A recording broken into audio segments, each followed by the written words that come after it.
It's already bubbled over more than it should have. The rivalry on the field is steeped in 130-odd years of tradition. Definitely Labor Day is one of the biggest games of the year. The best pro sports rivalry in North America. You have the steel-working people, you have Hollywood up the street. I've played in 5 or 6 of them, and it's such an intense game. It's one you got to get ready for. One, I expect it to just be an all-out war.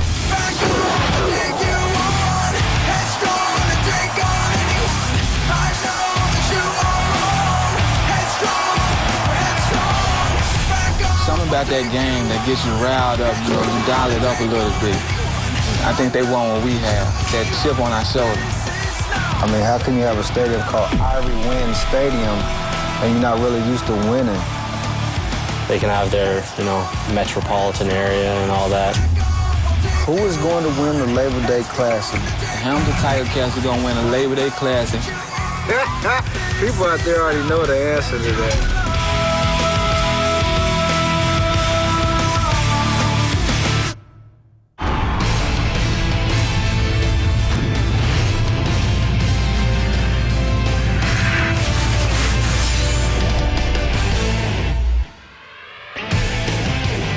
Welcome to the CFL on TSN. We hope you are enjoying your Labor Day Monday from coast to coast, wherever you're looking in tonight. Dave Randorf along with Jock Climby and Matt Dunnigan and Chris Schultz. It's game 2 of our Labor Day doubleheader. The Toronto Argonauts at Hamilton to take on the Ticats. And the Argonauts come into this game tonight with all kinds of issues swirling around them. They've traded away a quarterback. They've released a long-time veteran. They've got rumors swirling about their head coach. They've lost 2 in a row, 3 of their last 4. The defending East champs, Jock, have lost its identity, which has been its defense. Can they get it back tonight in a big statement game? They're going to need to if they have any chance of duplicating what they did around this time last year. And folks may remember that this team was 2-6, and everyone sort of counted them out. They actually finished the season 11-7. Why? Because their defense just rose up and dominated. Now, this season, is their defense the same? Not at all. Look at this board that I came up with in my spare time. Just put the numbers together here, folks. My calculator,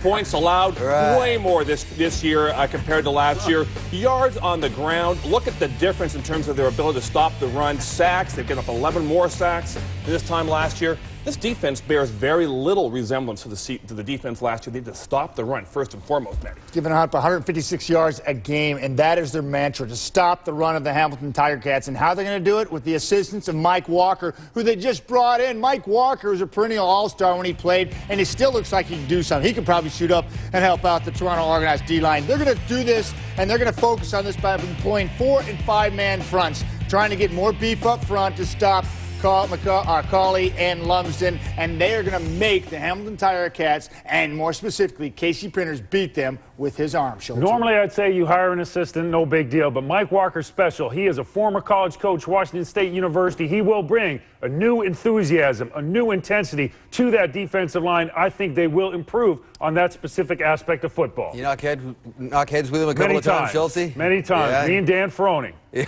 All right. Well, we'll see if it makes a difference. The Hamilton Tiger Cats are the only team, or the only wins, I should say, have come against their provincial rivals. They can sweep the Argos tonight at Ivory Win. Here are your starting quarterbacks, brought to you by Wendy's and the Baconator, the official hamburger of the CFL, Casey Printers. Last time he played in the game was July 25th. He's back under center. Kerry Joseph's back for the Argos, and we're back with the opening kick after this. Here are Rod Black and Dwayne Ford. And thank you, Dave. Welcome to the Hammer. TSN, the exclusive broadcaster of the CFL, proud home of the Grey Cup.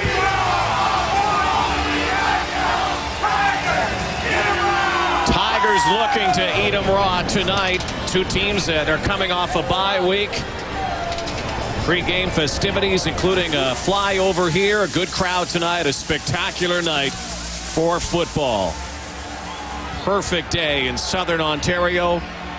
The 40th matchup between the Tiger Cats and the Argonauts on Labor Day, the 59th Labor Day Classic in Hamilton.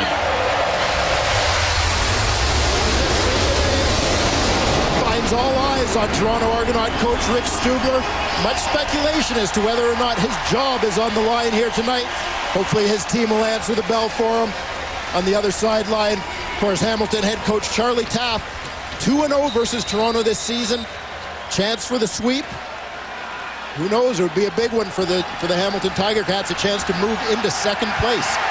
Ticats kick it off. Labor Day, Monday Night Football in the CFL. Dominic Dorsey finds a seam. Dorsey to midfield and beyond. And what a start for the Argonauts. 3-time Special Teams Player of the Week gives Kerry Joseph and the Argos instant field position.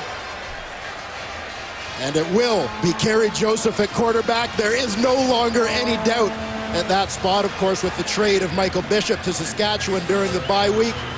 Receiving corps still in flux, but they're excited to get Bethel Johnson back tonight. Keep an eye on him. He'll often line up on the same side as Arlen Bruce to take some pressure off number 5.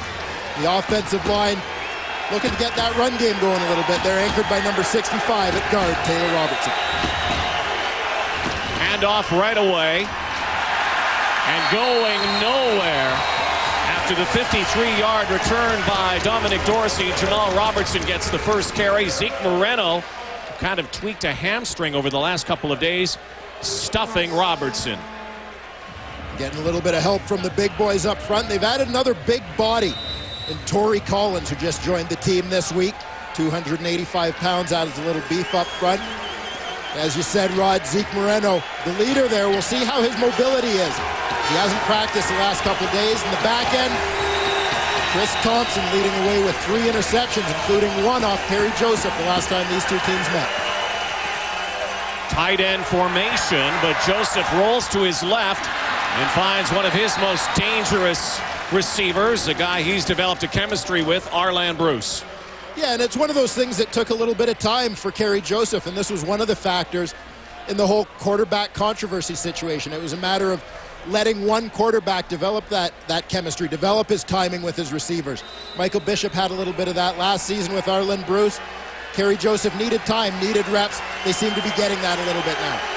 First down, Robertson up the middle, brought down. And what a week it's been off the field for the Toronto Argonauts. A head coach right now feeling some heat, Rich Stubler, but knew that the quarterback situation in Toronto was untenable. Yeah, and it's interesting. You know, between Bish and Kerry, we had too much distraction to be a good football team, and we had to choose. You know, or I had to choose, and that was my choice, was to stay with Kerry. We just had too many things going on, which were distractions. And when you have distractions, you can't focus on the play.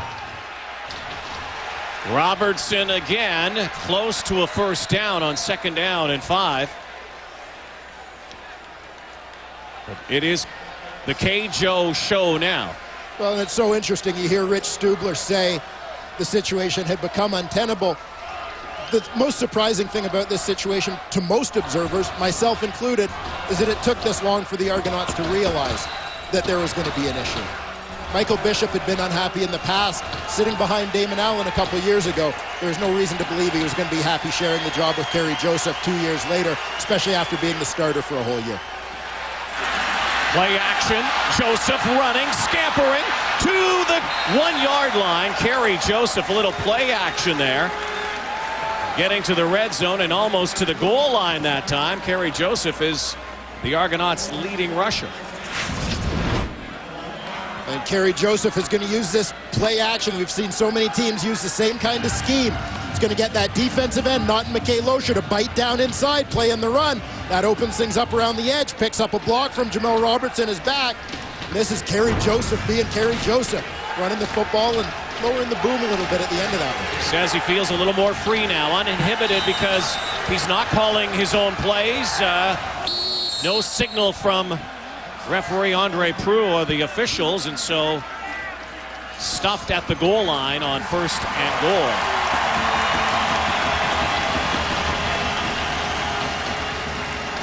Well, it looked like the timing was just a little bit off on this handoff between the fullback Jeff Johnson and quarterback Kerry Joseph.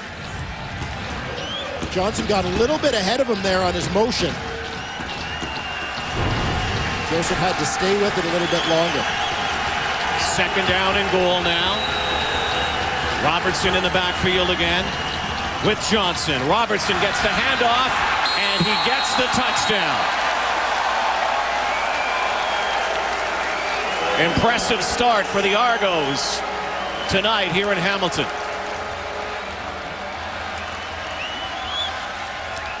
For a Toronto team that has struggled to put up points and put together drives all season long, this is a very important start. Aside from the obvious points it gives them on the board, this adds so much confidence to a team that needed a good start here. 7-play, 47-yard drive to be converted now by Mike Vanderjack. Ate up 3 minutes on the clock, but it was all set up by Dominic Dorsey's 53-yard return. 7-0 Boatman.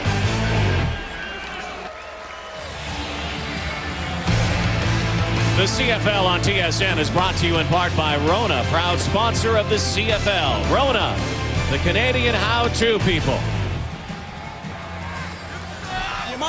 Jamal Robertson, 4th touchdown of the season. Argos off to a flying start here. The Labor Day Classic. Trey Smith back now for the Tiger Cats. Bobbles it, picks it up. Still on his feet. Smith at the 35, and finally smothered by the Argos. And back in the lineup for the Hamilton Tiger Cats, Casey Printers. Yeah, Casey Printers still not 100% coming back from that thumb injury, which he suffered here against Edmonton a few weeks back. But he's got to give it a go. He knows at some point he's got to play, try and let this thing recover on the fly. In his receiving core, Priche Rodriguez has stepped up. Chris Bauman finding his way a little bit. Of course, on the offensive line, with the release of Marco Kavka, that starting guard spot is all in the hands of Peter Diakowski, the Canadian. Twin backs today, Terry Cawley and Jesse Lumsden. This one up for grabs. Willie Middlebrooks has it. And there's a penalty flag, and this might be a push-off by the Hamilton receiver. Casey Printers' first toss from scrimmage picked off. Let's wait for the call from Andre Proulx.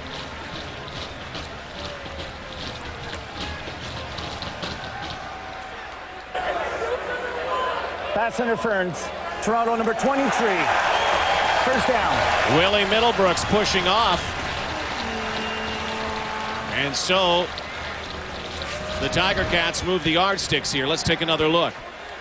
And keep watching to the right side of your screen as Casey Printers rolls out, and he throws this one up. Bit of a jump ball because he knows he's got 6'5" Priche Rodriguez out there. Little push off by Middlebrooks to get a little bit of room. Probably a good call when you're giving up some height. So the interception negated. Argonauts with their Stubler defense through the years that has been impenetrable, but not so far this season. In fact, against the run, not very good. They line up in a 3-4, but don't be surprised to see a 40 at some time here tonight. Yeah, certainly expect to see Ronald Flemings on that D-line. Of course, the changes on the back end, which we'll talk about along the way. Tony Miles, the former Argo, knocked out of bounds. There are a number of ex-Argos, ex-Ticats who know all about this rivalry playing tonight, including this guy, Tony Miles.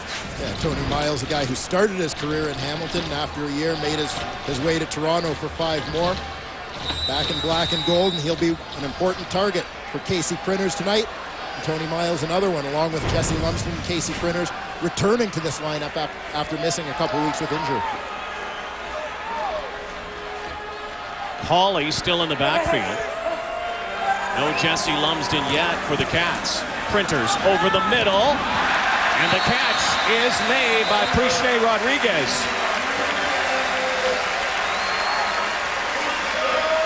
That was a bullet from Casey Printers.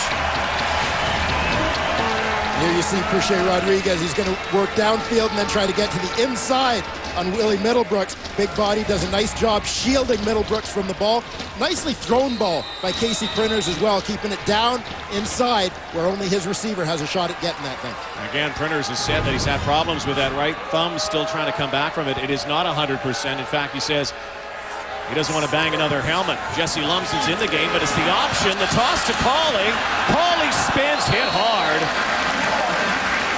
And you can expect a few crushing hits out there. Cawley, big gain there. Jesse Lumsden in the backfield on that play will go to the sideline, but before this game, this was Jesse Lumsden. No excuses. 60 minutes, non-stop football. There's no reason why we can't beat anybody in this league. It starts now. Yeah, right. We have a long break. We get started. Very first kickoff return, blow somebody up. Who's going to be the first to do it? Who's going to be the first to do it? Bring it on. Let's go. Lumsden again coming back from the high ankle sprain, and so Terry Cawley is getting a lot of the reps early on here. The last time that Jesse Lumsden played against the Argos, though, remember back then, he shredded the Argo D. Well, that was when the panic started in Argo land, was when Jesse Lumsden ran wild in week 2, a Hamilton Tiger Cat victory against this Toronto defense, and that's where the concern all started. Toronto Argonauts are going to put a lot of emphasis on trying to shut down Jesse Lumsden, Terry Cawley in this run game tonight, but they're going to have their hands full. Play action to Cawley. Printers flushed out of the pocket to Chris Bauman, and that's another Hamilton first down. To the red zone go the Tiger Cats. Nice patience here from Casey Printers in the pocket. Just buying time, staying alive, waiting for something to come open. A little bit of play action. That pocket collapses, uses a little bit of mobility, but keeps his eyes downfield.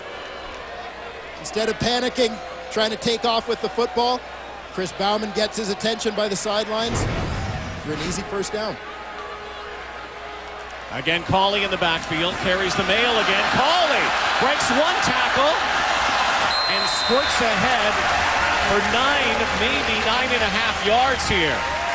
And this is a very interesting scenario with Terry Cawley and Jesse Lumsden, two guys who like to carry the ball. This is what Terry Cawley did the last time the Argos and Cats met. Yeah, Terry Cawley was outstanding playing that tailback spot in place of Jesse Lumsden. Cawley went over 100 yards, couple of touchdowns. Very productive player himself. We always talk about Jesse Lumsden averaging over 7 yards a crack. Cawley's been up over 8 yards a carry this season. Just outstanding. Jeff Piercy gets the call, the fullback. Depending on the spot here, will the yardsticks move? It was second and a long yard.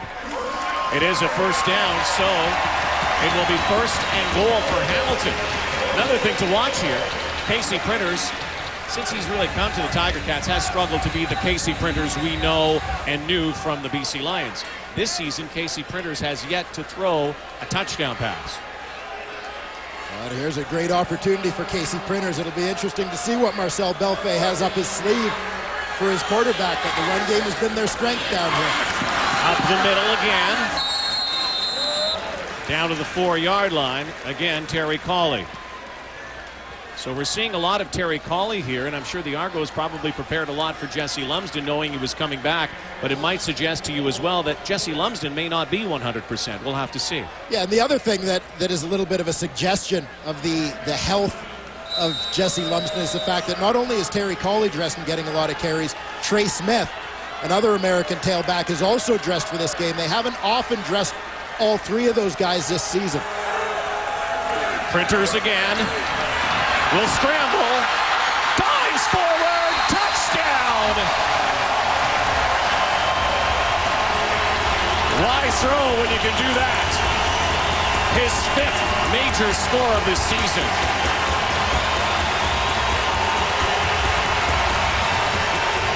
This is the sort of athleticism that the fans here at Ivor Wynn expect to see from their quarterback, Casey Printers. Lines up in shotgun here. He's looking past, looks to that strong side flat. Didn't come open. Printers right away just looks to make a play and gets it done. Outstanding second effort to lunge for that goal line as the tackle is being made. Able to split Michael Fletcher and Kevin Ivan. So the Cats on the run answer back. 7-all. Start, Casey Printers scampers for the touchdown. What he does best, says he is the playmaker. Interesting formation on the kickoff return here for the Argos. Well, teams obviously are going to try and kick away from Dominique Dorsey, depending which side he lines up on. By lining up in that stack, the Argos won't declare which side he'll be on, making it tough for teams to directionalize. He is so dangerous. Penalty flags fly. Dorsey brought down at the 29-yard line after almost getting sprung earlier. On this touchdown, Casey Printers made this one look like it was a draw play, but what he was looking for was Tony Miles in the flat. That's his initial read. The route is very well covered by the Argos. They do a nice job getting to that route. So Casey Printers just adapts on the fly. You see him look to that right side, covered, make a play. A little bit of room up the middle, and he takes off. Good vision, good reaction from the Hamilton quarterback.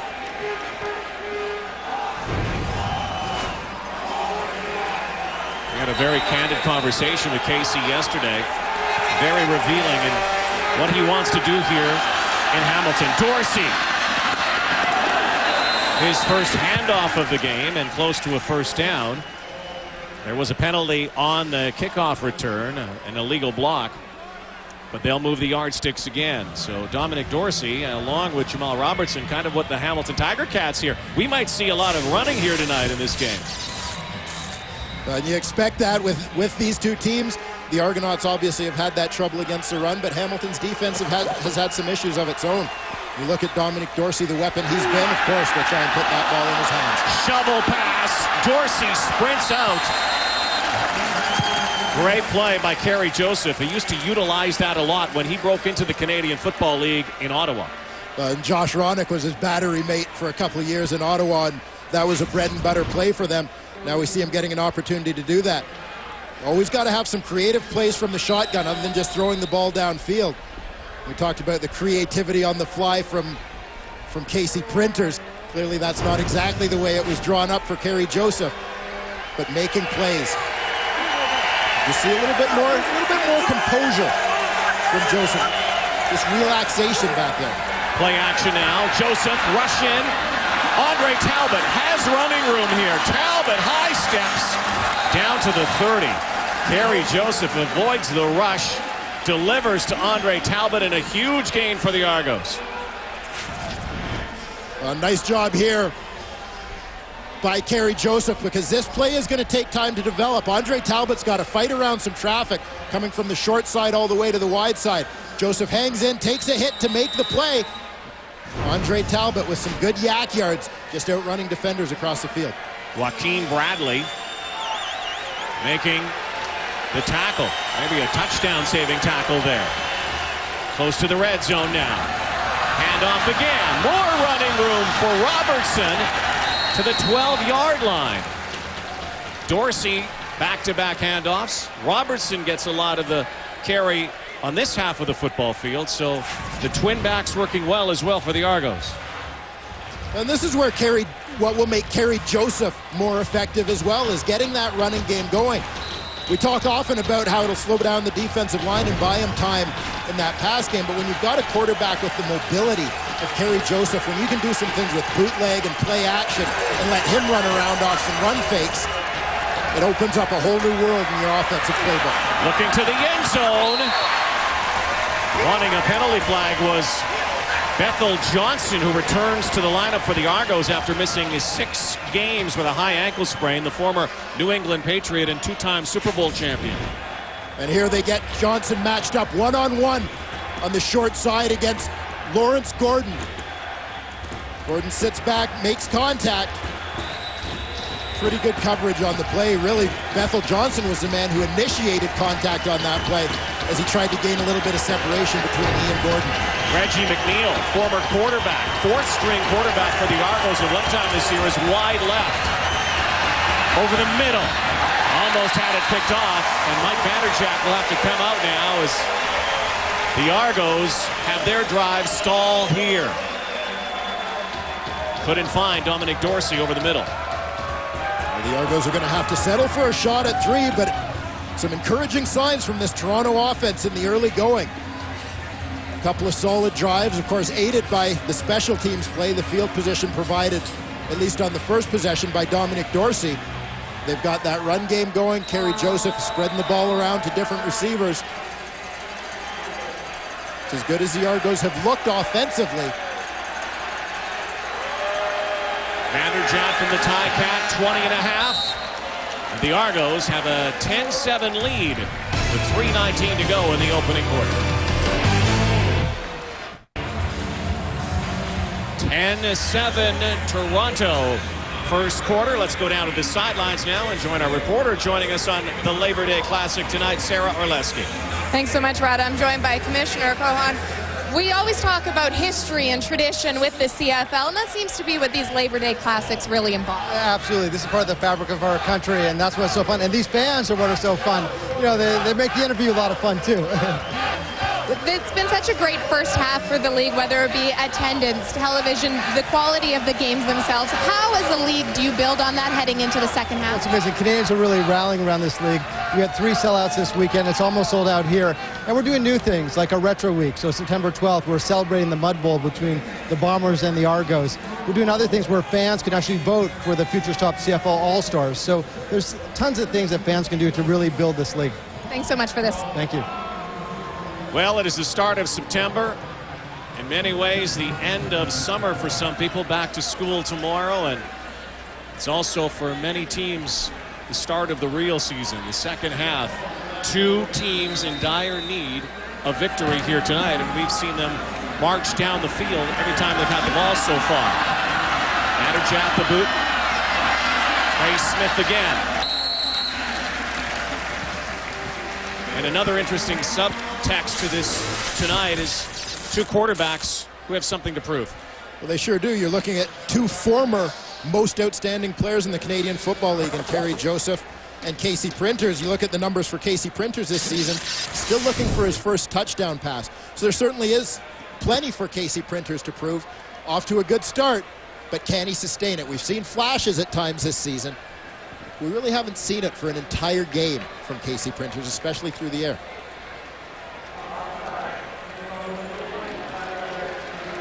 Kickoff will repeat the kickoff. So they're going to repeat the kickoff here. Offside on the kick by Vanderjagt. So to bring the kick team out again, and the Ticats obviously hoping that they can get a little better field position here for Printers. Of course, you gain 5 yards on the penalty in terms of field position right away, assuming the kick is the same depth, but you also hope you can get 11 pretty tired guys running down there. We won't count the kicker because I don't think he's really going to run. There's Trey Smith and Terry Cawley.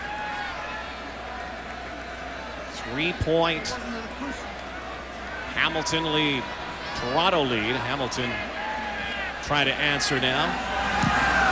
They get the ball for the second time. Smith behind, blocking, but really the same area where the Cats were going to start the first time. And so Casey Printers back at it again with something to prove tonight. Before I went to the NFL, my mindset was playmaker mode. It was just, it doesn't matter what happens, I'm going to make a play, period. It doesn't matter if the guys get open. If I hold the ball too long and I miss the throw, miss the read, I'm going to make it happen. Well, here, I've been more trusting of the play developing rather than me just being in playmaker mode. PA announcer just saying, welcome back, Jesse Lumsden. Welcome back, Casey Printers, too, as they get 2 integral parts of their future and their offense back here tonight. Yeah, and you heard Casey Printers talk about being in that playmaker mode. That's exactly what we saw on that first possession, whether it was scrambling, shuffling to his side a little bit, looking downfield for that completion to Chris Bauman, or the touchdown. Just adapting on the fly, looking to make a play instead of getting stuck on the route. Lumsden for the first down, so Cawley got the touches in the first drive. Jesse Lumsden comes here in the second drive. Back-to-back Lumsden and another Hamilton first down.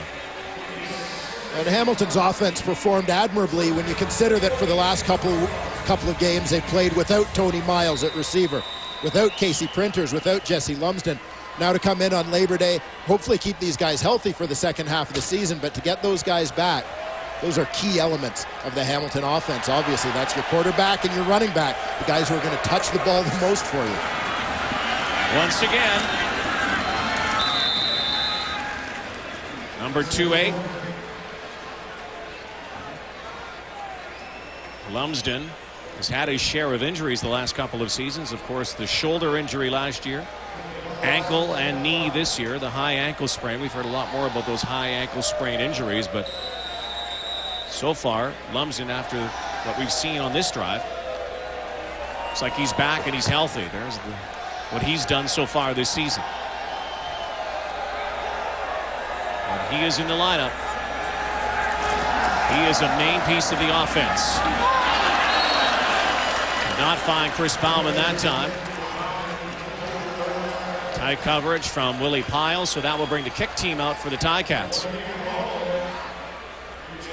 An opportunity here for the Tiger Cats to pin the Argonauts in deep. It would have been nice for Casey Printers, Jesse Lumsden, obviously, to answer that Toronto drive and put some points on the board. This one looks like it has the potential to be a shootout. Best punter in the Canadian Football League so far this season will try to angle one. Dominic Dorsey cornered. Penalty flag. We'll get the call when we come back to Hamilton in Iverwin Stadium, another Labor Day Classic on TSN. And exactly what Dwayne Ford talked about before we went to break.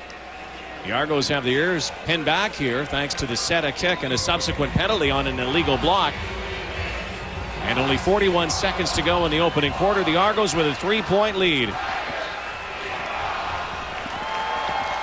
59th edition of the Labor Day Classic. You've played in a few Labor Day games. You know what this is all about. Emotions are high, no question about it.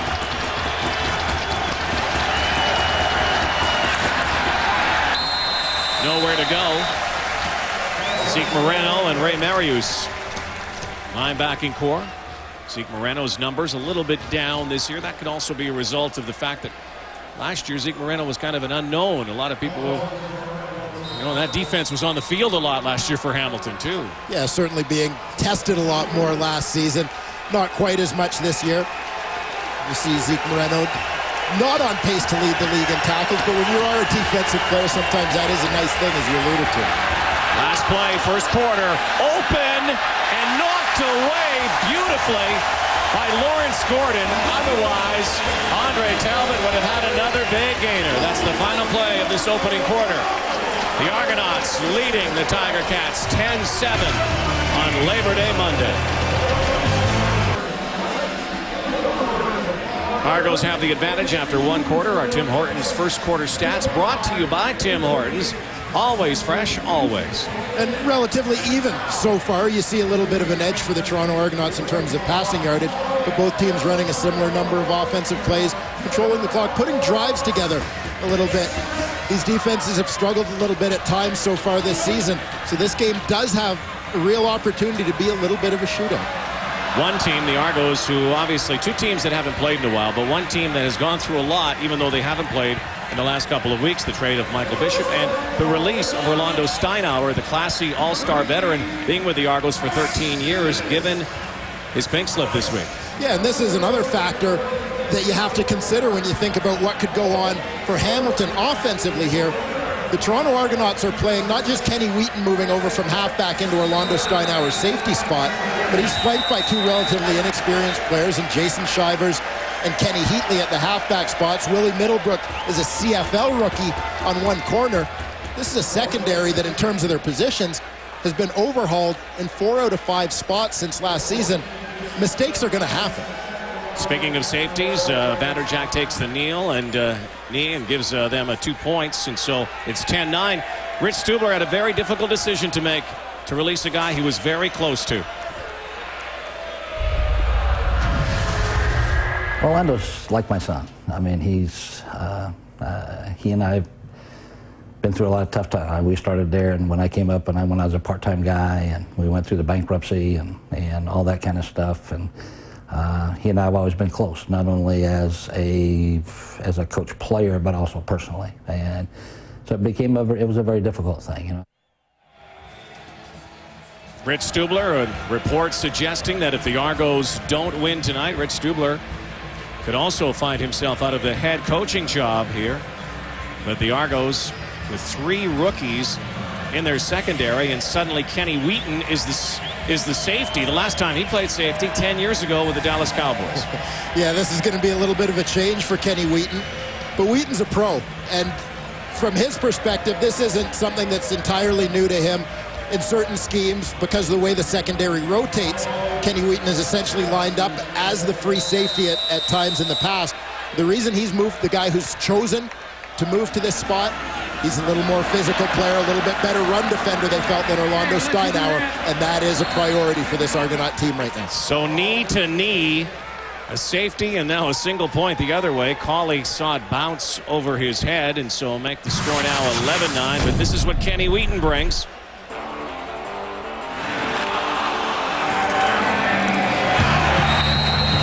You see Kenny Wheaton laying legs. Here's the biggest on Jason French of the Hamilton Tiger Cats. He's made a highlight reel with physical play over his CFL career. Now they're looking to put that presence in the middle of their defense. And Kenny Wheaton says it himself, I'm not going to be Orlando Steinauer. I'm going to play it a little bit differently than he will. He's a more physical player, more downhill player, meaning he's going to play the run a little bit more. Printers looking to run, lets it go, but a one-hopper on the 55-yard line. But the rookies as well for the Argonauts, including Jason Shivers, who makes his debut at DB tonight. Yeah, and even Willie Middlebrooks on that corner, his 7th CFL game, 29 years old, but first year in the Canadian Football League. Kenny Heatley, same thing, his 7th game. You look at Orlando Steinauer by comparison, they can give up a whole lot of experience at a position where experience is a valuable commodity. Shivers has been taken in by Kenny Wheaton. I'm from the same hometown. And look out now, Printers. Out of the pocket, gets a first down and more.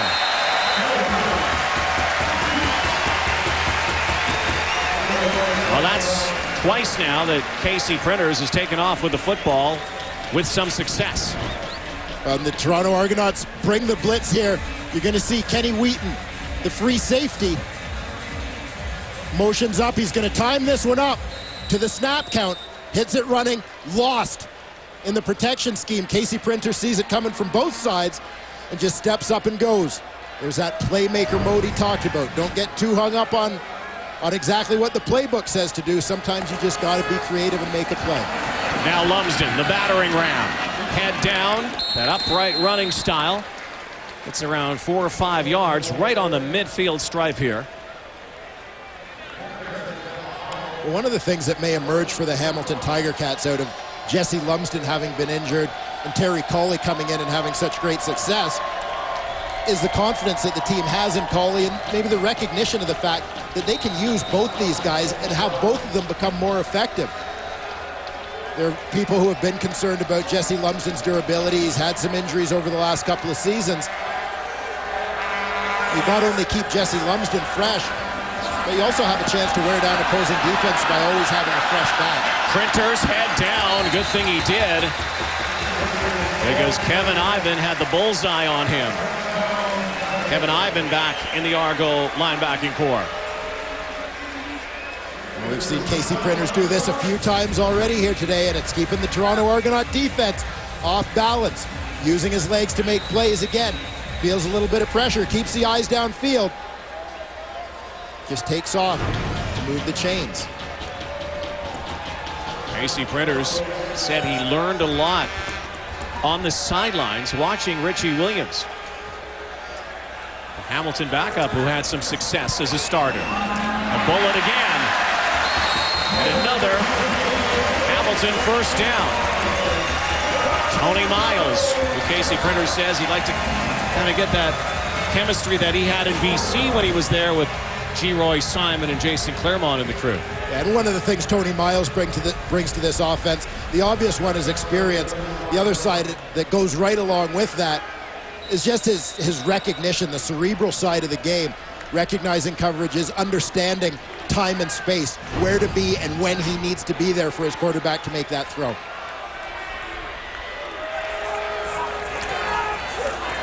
Lumsden again with room off the right edge. Jesse Lumsden to the 20, to the 15 and more. And that's what he did in the first meeting of the season. I'll tell you, I saw Jesse Lumsden yesterday after practice, and I thought he still looked like he was limping a little bit with that bad ankle, coming off the high ankle sprain. But watch the stutter step on the outside here, a couple little jukes to bounce that one to the outside. He's got that same Jesse Lumsden bounce, same Jesse Lumsden acceleration. That ankle doesn't look like it's bothering him one bit when he gets going. You're right. Now to the red zone. What a block on Rial Johnson to give the edge to Lumsden. Printers looks to the air, goes to the corner of the end zone, wide open, touchdown, Bauman!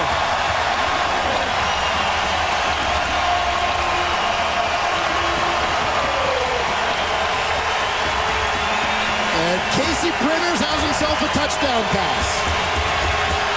It took a while, but finally has one. And Charlie Tapp says, I'm hoping that's the beginning of more.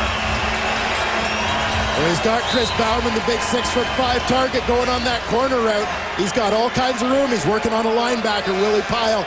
They get the mismatch. Printers recognizes it. Leads his receiver perfectly.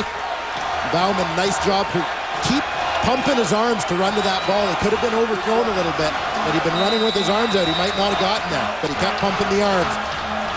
Bauman got his first ever CFL touchdown in their last meeting. He now has his second. Something about the Argos. These Cats have their number this season. 10.5 minutes to go before halftime. We talk offensively about the need for Jesse Lumsden to produce, Casey Printers to produce, Tony Miles to produce. Chris Bauman's another guy. Second-year player, the first overall pick in the 07 draft. The guy they need to start stepping up and making some plays for them, and he's beginning to show that. Robertson bobbled it, got it back, and look out now. Jamal Robertson made a whole lot out of nothing. Lost the football, got it back, and another outstanding return for the Argos. I just want to take a quick second and go back and take a look at this touchdown. Chris Bauman lines up as your inside receiver here. He's going to run a corner route, but what sets up this route is going to be your outside receiver. He runs a short route that holds the corner down low, close to the line of scrimmage. That means Willie Pyle, the linebacker covering Bauman, has no help back to that corner. You see, he got frozen flat-footed thinking someone would be there. That other route helped him out. Helped Bauman out perfectly, meaning that nobody else could drop deep to support Willie Pyle on that route. Dominic Dorsey has nowhere to go this time. The first play from scrimmage on this drive for the Argos. Just a simple zone run play. The Tiger Cats swarming to the football. Seems like a little bit of energy has been injected into this Hamilton team after that touchdown pass from Casey Printers. Zeke Morano, another tackle here tonight. Throwing down now for Kerry Joseph.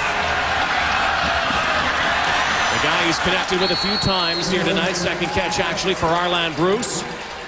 To the 50-yard line, another good gain for the Argos. And Arland Bruce remains the go-to guy in this receiving corps. Just a little hook route, pushes his defender.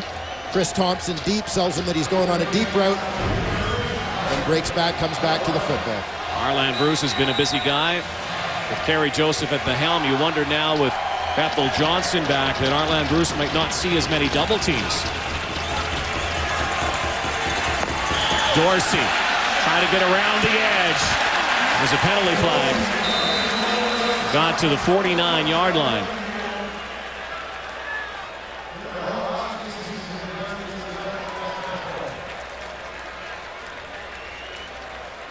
This one looks like it's coming back. Holding. Toronto, number 57. 10-yard penalty. First over. Ryan Ramsey the call, but Arland Bruce, he is one of the biggest weapons for the Argonauts. 3 touchdowns this season. And you see those 40 catches. Andre Talbot is the only other Toronto receiver who even has more than 20 catches on the season. They've relied on these two veterans so much, and there have been other people in and out of the lineup. Bruce gets a little bit of help now with Bethel Johnson. They're going to likely line those two up on the same side a lot of times so that teams can't double team Arland Bruce quite as often when they've got a good speed guy like Johnson with him. Six-pack of receivers now on 1st and 20. Lots of time for Joseph. Decides to take off with it.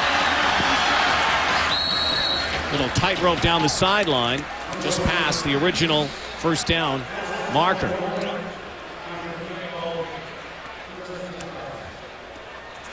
A lot of time here. A lot of protection for Kerry Joseph, and decided to take off with it. He decided to take off largely because he was looking primarily to his left. But you see, over on the other side of the field, the right side had a couple receivers, particularly Arlen Bruce, wide open on their seam routes.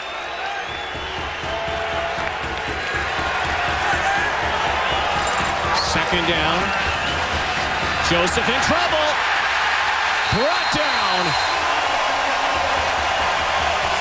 Zeke Moreno having one of his biggest games of the season so far. Zeke didn't look like the hamstring bothered him one bit on that one. May not be racking up quite as many tackles as we're used to. But Zeke Moreno is happy to get a sack on this one. Just slides off the block of the center, Chad Folk. Folk had to bump off to someone else. He expected a switch with his guard. It didn't happen. Zeke Moreno ended up coming free on the play. Mike Vanderjagt now from his 40. End over ender to Trey Smith. Trying to find a lane.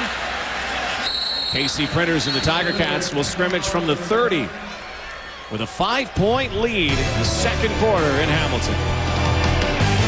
Reeled off 3 straight wins if you include the preseason over the Toronto Argonauts this year. Have won the season series already. Looking to bring out the brooms. They haven't been able to beat anybody else in the league, however. 7.5 to go second quarter. Terry Cawley into the game, so it appears that Charlie Taff is kind of mixing and matching Cawley and Lumsden on possessions. And he's got 2 backs who can be very effective, and the physical running isn't strictly the domain of Jesse Lumsden. He's the bigger back, but Terry Cawley's got that low center of gravity. He can bounce off some people and keep his balance as well, as you saw in that last run. Jeff Piercy in at fullback. There's Cawley again. Out of UConn. Played 8 games last year with the Cats. Made an impression. Here he goes again. Second down and short yardage, but this one's going to depend on the spot. They might be a little shy here. And Andre Proulx will bring out the chains.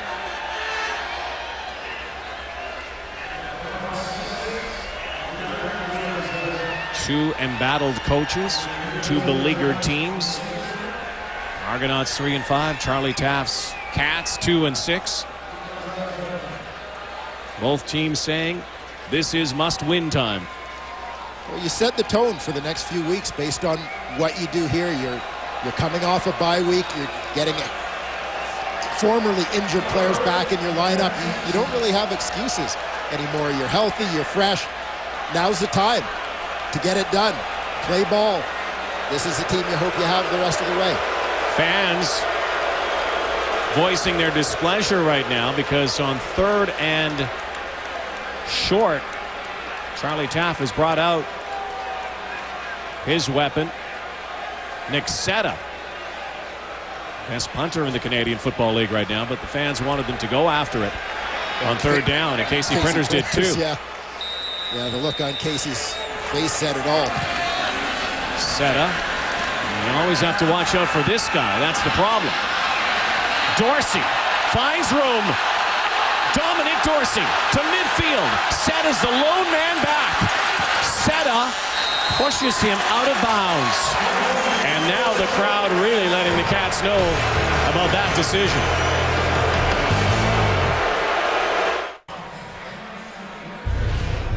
Labor Day always brings back some memories and brings back some greats. Tommy Joe Coffey, one of the great Cats, one of the great CFLers of all time, a receiver and a kicker. The great number 75 also played down the road as well. He knows about Labor Day battles. Tommy Joe Coffey is with our Sarah Orleski. Thanks so much, Rod.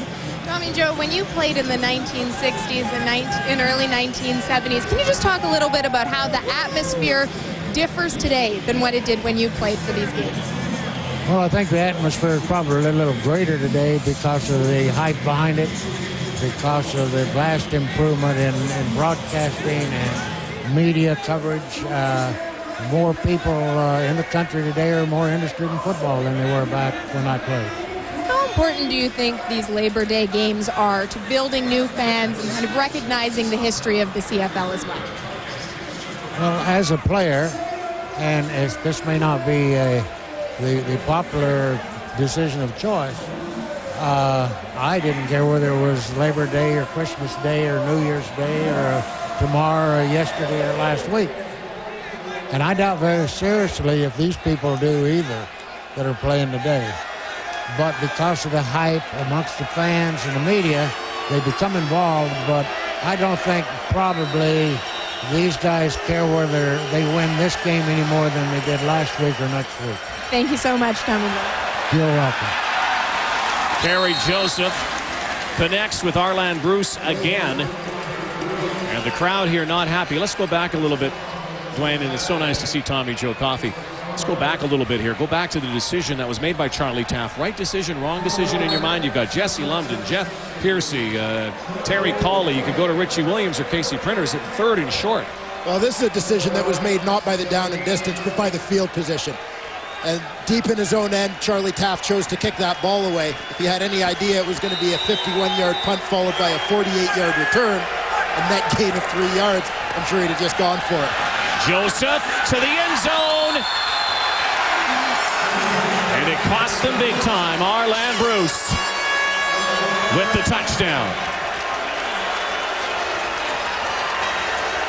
And Arland Bruce donning a little headgear here. He's got a little something up his sleeve. Well, they got a penalty on this, so Spider-Man. Chad Johnson of the Canadian Football League. Spider-Man. Maybe he's going to change his name to Cinco the Third. Well, that's going to be a penalty on that. Spider-Man makes his presence felt in the end zone.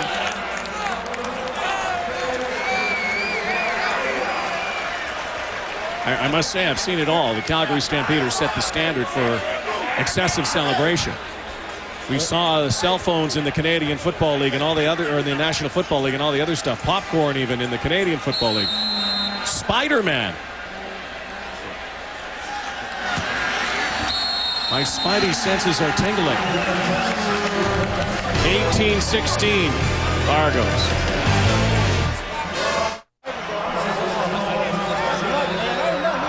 Well, Rich Stubler, I'm sure, is telling Arland Bruce that he probably doesn't want to see that again. But surprisingly, Rich Stubler's telling him with a smile on his face. Spider-Man.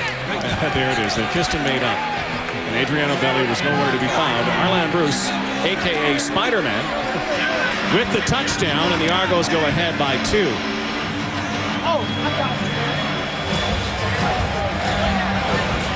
Bruce with his 4th touchdown of the season.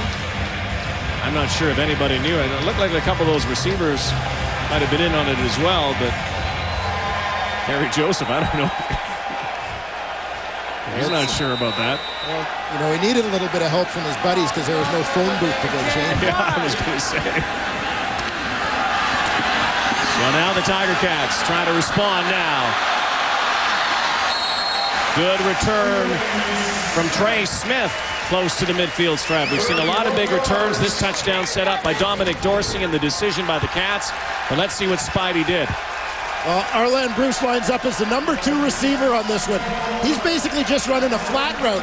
But what helps him out is he gets the clearing route from Andre Talbot on the outside. That takes the cornerback with Talbot. There's nobody there, as Bruce turns out. Nobody there to help the halfback, Chris Thompson. That gives Arland Bruce lots of room to work. Just over 5 minutes to go before halftime. A lot of offense so far for both sides. Crossing pattern. And a big gain here for the Ticats. Riche Rodriguez. That was a well-executed play by Hamilton. And Rodriguez is a guy who's really come into his own over the last few weeks. Connected both with Casey Printers before Printers' injury and then with Richie Williams. Here you see the big target on the crossing route. It's not hard to find him as he runs behind those offensive and defensive linemen. The guy who just started playing football not too long ago. Basketball star turned football player. Still looking for his first CFL touchdown. Printers goes for Rodriguez but overthrows him, and there's a penalty flag, and it likely is going to go, well, where it is, I thought for sure it was a holding call, and it is a holding call against Hamilton. Talked about Rodriguez not getting a touchdown yet. Not one import receiver for the Tiger Cats has a touchdown yet this season. Well, and they knew that was an area, I don't want to call it of weakness, but it's certainly an area of inexperience. Hamilton, number 69, 10-yard penalty, remains first down. We'll just take a quick look at the holding penalty here on the tackle. Jonta Woodard is the man they called. He's your left tackle. You see him get the hands on the outside on Rial Johnson. First down and 20 yards. Play action. Printers stumbled, almost lost the football. And it's going to set up another throwing down here. Second down and almost 15 yards to go. Casey Printers has done it with his feet here tonight, but the Argos are quickly closing in on him. And we're seeing right now a little bit of the change in defensive philosophy of this Toronto Argonaut team. You've got a second and long situation, second and 13 or 14, and they've got 4 down linemen playing a 4-man front in a passing situation. And that's an offside on one of those down linemen. Jonathan Brown. Something that the Argos just did not go to in the last few years when Rich Stubler was their defensive coordinator. And look at this. They're saying it goes against the Tiger Cats. Procedure call. Procedure. Hamilton, number 1, 5-yard penalty. Still second down. Against Casey Printers, so second in another area code now.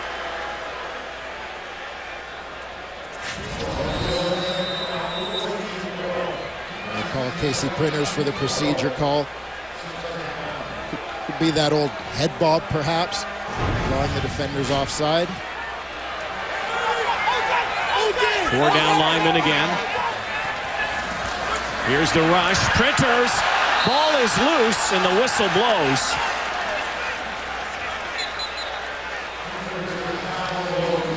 And that time, Casey Printers was lucky that he wasn't dusting himself off. Big rush by the Argos, and so the Cats will have to kick it away. The Argos didn't bring the house on this one. They managed to get pressure with what they brought. You're going to see the pocket collapse on Printers here. Kevin Iben came from the backside. Big Ronald Flemings from the front. Rial Johnson was in there. Printers was just unable to get rid of that football. 3:22 to go before halftime. Nick Setta most assuredly will try to angle one here. Try to get it to the corner. Oh, what a kick. That's why he's the leading punter in the Canadian Football League. And this will put the Argos in the shadows of their goalposts. A terrific call with the direction from Nick Setta. Perfectly placed kick. Also the fact that he never gave Dominic Dorsey a chance to field the ball. Most teams kick to the short side of the field, and in that case Hamilton was on the left hash. Dorsey anticipating the kick to the short side, lines up on the same hash. Nick Setta made the call to go wide side with it. So Dorsey is unable to get there even to field the ball in the air, so it's just a matter of placement for Setta, and that time it was perfect. We saw Dave Easley there, special teams coordinator. Also a guy who used to be with the Argos. A lot of connections here. Guys who played with the Argos or were on coaching staffs. The Hamilton Tiger Cat general manager, Bob Obilovich, of course, longtime Argo head coach. A lot of connections and a lot of bad blood still between these two teams. Joseph out of the backfield's Dorsey. Dominic Dorsey scoots to the 40, to midfield. Dorsey, will he be caught? Yes, but after a huge gain. Just like that, the Argos with an 81-yard gain. What a night for Dominic Dorsey.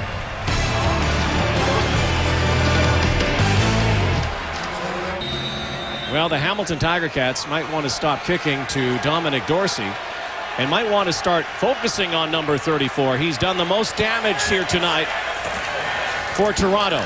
Joseph. Once again, Spider-Man, Arlan Bruce, and another first down. But Dominic Dorsey, if he's not doing it on the return, how about this? This little screen pass here, perfectly played. As has become a theme tonight, Dominic Dorsey is the big play man for the Toronto Argonauts. The play action freezes the defense and allows Dorsey to slip out into the flat. Easy pass.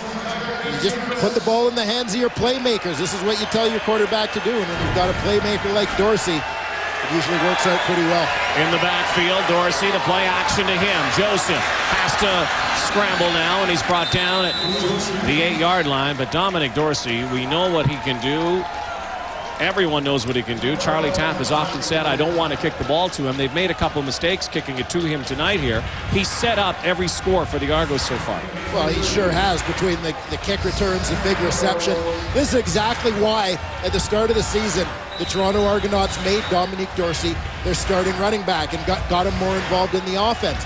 Common sense, you look at what he does in the return game, you recognize the skills this guy has with the ball in his hands. You can get him the ball in a little bit of space. He can make things happen.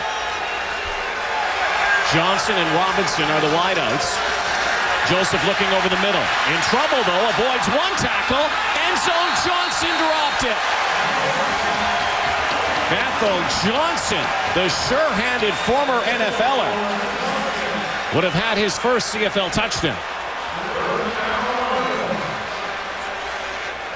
Kerry Joseph throws this one on the run. You wonder if he may have caught Johnson off guard if he thought he was going to run it in. But he just let that one get into his pads. He was unable to get his hands up on it in time. It hit the shoulder pads.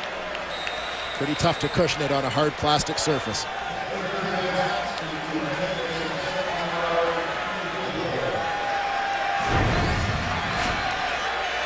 So the Tiger Cats going to try to hold the Argos to just a three-pointer, and they blew it. They botched it. Whoops. Cody Pickett the holds, and no kick from the Argos. Back live at Rivalry Stadium, inside 2 minutes before halftime. What has been a very entertaining game so far. Cats get the ball back after the Argos misplay a field goal by Mike Vanderjagt, which should have been a chip shot. Let's take a look what happened on the exchange from center to Cody Pickett. And Cody Pickett's going to get this ball. Comes into his body a little bit, and he fumbles it on the way down. Mike Vanderjagt doesn't feel comfortable with the timing of that ball getting down. Didn't feel like it was going to get there. So he pulls up on it. You see Pickett basically with a two-hand pin almost. It's a good thing he did. Otherwise, Pickett would have picked up his hand in the end zone. So that Dominic Dorsey, huge play, is negated. 18-16, Argos. At Woodcock, dodges one, and another. And finally pushed out of bounds by Byron Parker. First catch tonight for Pat Woodcock. Pat Woodcock lines up as a wide receiver to the right side of your screen. He just sits it down here. He's got a little bit of space. A couple nice moves in the open field. Woodcock's got pretty good speed, gets to the outside. Good job by Byron Parker to get him out of bounds. Woodcock making things happen. A little bit of a year of rebirth for Pat Woodcock. Really revived his career here in Hamilton this season. It's been a nice addition. Right through Casey Printer's legs. Try to make something out of nothing, and lucky that the Cats did not give it right back. Looking for Preche Rodriguez, but bad exchange here from Marwan Hage to Casey Printers.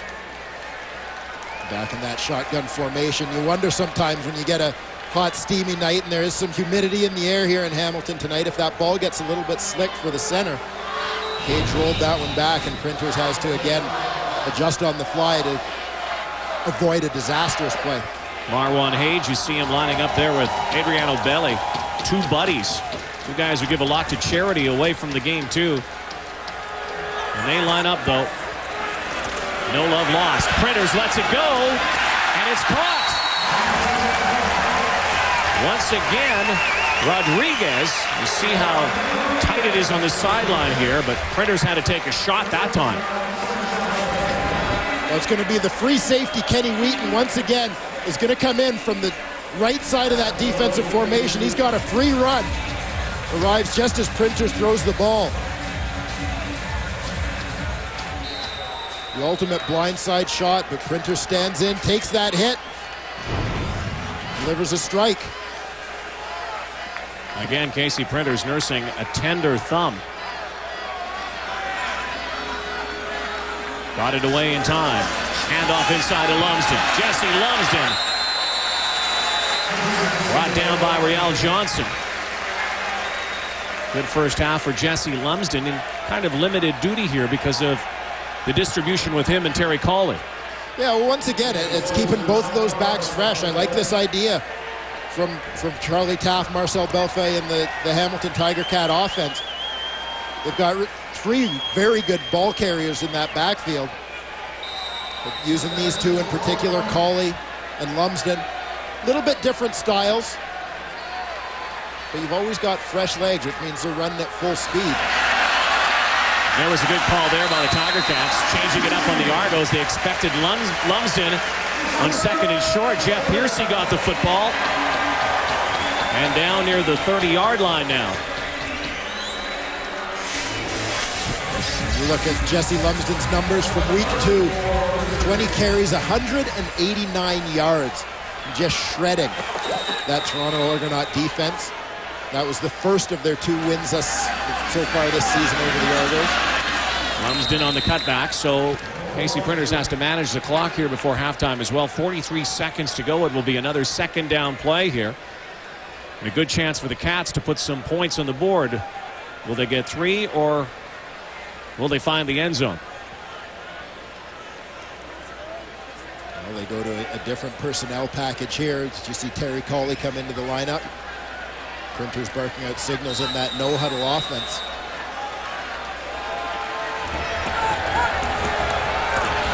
Printers now stands in over the middle in traffic. Looking for Bauman. Kenny Wheaton there, but it was a one-hopper, so Nick Setta will come out. And a chance here to give the Cats the lead heading into the locker room. See Printers once again, pocket collapsing on him a little bit. He's got the pressure coming. One hops that one. Nick Setta last year was kicking at about 85%. Not so much this year, 10 for 15, but has not had to be used that much this year. That's what Charlie Taft wanted. He wanted to see his team reach the end zone more than see Nick Setta. But Setta for the lead.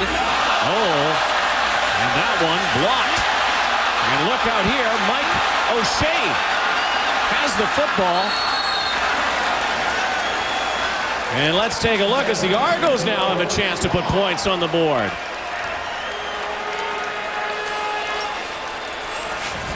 We'll see a couple of gaffes. This one's going to come from right up the middle is where you're going to see the block come here. Pressure, that's Rial Johnson that splits 2 offensive linemen. You've got to always step down, block your inside gap. That didn't happen. Johnson split the 2 offensive linemen. Came free for the block. Mike O'Shea was probably looking for someone to lateral that to. Here's a guy who knows both ends of this Labor Day rivalry. Has played in Hamilton, plays in Toronto, second all-time tackles. So Kerry Joseph. Ray Marius swallows him up. 19 seconds to go. This would be a long field goal based on the timing left. Halftime coming up. Rhoda at the half. The guys standing by will Take you back to earlier today. The Edmonton Eskimos winning the Battle of Alberta. Henry Burris had to leave that game with a toe injury. So the Eskimos beat the Stamps earlier today.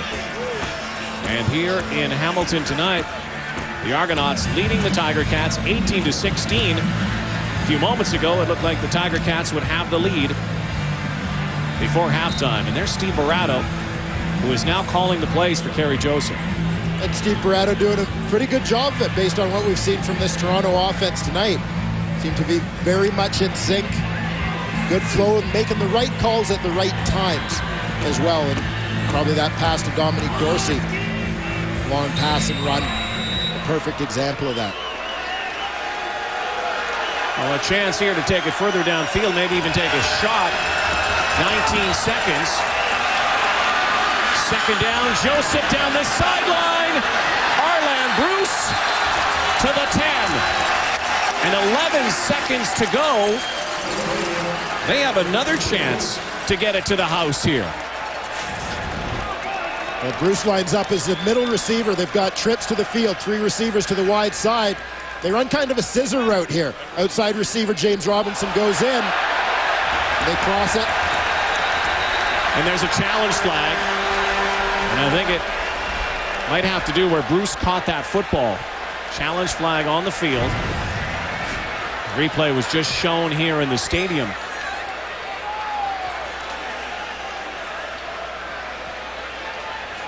We saw Kerry Joseph take a hit to make the play on that one, make the throw to Bruce. Let's take a look at the catch. Was it a catch? Was he out of bounds? And oh boy, pretty close. You look at that right foot. May well have been on the sideline. I don't know. That's not definitive there. This one might be a little more definitive. Yeah, it's pretty close. Those are the looks. Andre Proulx might have a couple other to look at. This is a big play here with 11 seconds to go before halftime. Early in the season against Saskatchewan. Here's a look. After review, the ruling on the field stands. It's a completed pass. First down, Toronto.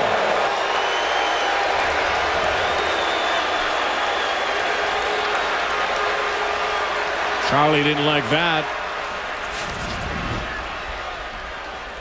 Well, and that's exactly the situation, though, is whether he's in or out. It's so hard to tell. You're not going to get a conclusive play. Had it been called out initially, it would have been ruled out because they wouldn't have seen enough to overturn it. So Joseph to the end zone, a little rainbow toss. And the guy who made many of those catches in the National Football League, Bethel Johnson, could not catch up with it. We've kind of seen it all here the last little while. A botched field goal, a blocked field goal, and a somewhat controversial decision. Crowd here hated that call. And that call sets up Toronto for a couple of shots at the end zone. Only 6 seconds to go, though. Yeah, unable to connect on that one to Johnson on the go route. It's Mike Vanderjagt. So where we were, really, in essence, a minute and a half ago, we're back here again. Straight up and straight through for Vanderjagt. So we went from the Tiger Cats potentially having the lead, and so now the Argos with a 5-point advantage and 4 seconds to go before halftime. What a night for Arland Bruce and Dominic Dorsey, and also Kerry Joseph at the controls again for Rich Stubler. Yeah, you look offensively at the things Kerry Joseph has been able to do with the help of Dominic Dorsey, Jamal Robertson in that run game. Certainly that chemistry with Arland Bruce as well. One of the things that's gone along with the quarterback situation as it's been in Toronto through the first part of the season. It's not just a matter of game time and Kerry Joseph getting with his receivers, but you got to imagine with Michael Bishop out of the picture, Kerry Joseph is getting a much greater percentage of the reps in practice, and you're seeing the timing now. Labor Day Classic so far belonging to the Toronto Argonauts at halftime. 21-16. The CFL on TSN will continue. Little bit of everything here so far. TSN, the exclusive broadcaster of the CFL, proud home of the Grey Cup. Argos by 5. Let's go down to Sarah Orlesky with the Hamilton Tiger Cats head coach. Coach, Casey Printers is back as your starting quarterback after missing the last 3 games. He threw for 113 yards in the first half. What did you think of his play? I thought he played very well. He made a couple of big first downs with his feet when we either weren't open or he had a little pressure, and scrambled out of there and made some big plays. I think he's playing very well. Kerry Joseph and Dominic Dorsey, both either through the air or on the ground, were being able to exploit your defense a little bit. What type of adjustments are you looking to make in that second half? Well, you can't give up the big plays. We had him backed up on the 4-yard line. Great punt by Nick Setta, and that's what you want to do, and we let him out of there. They hit Dorsey on the flat on a boot-type play, and then we got to try and get a little more pressure on Kerry. He's getting too much time to throw the ball.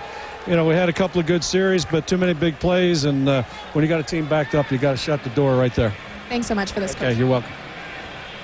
Charlie Taft and the Tiger Cats trying to get win number 3 on the season. They've beaten the Argos twice.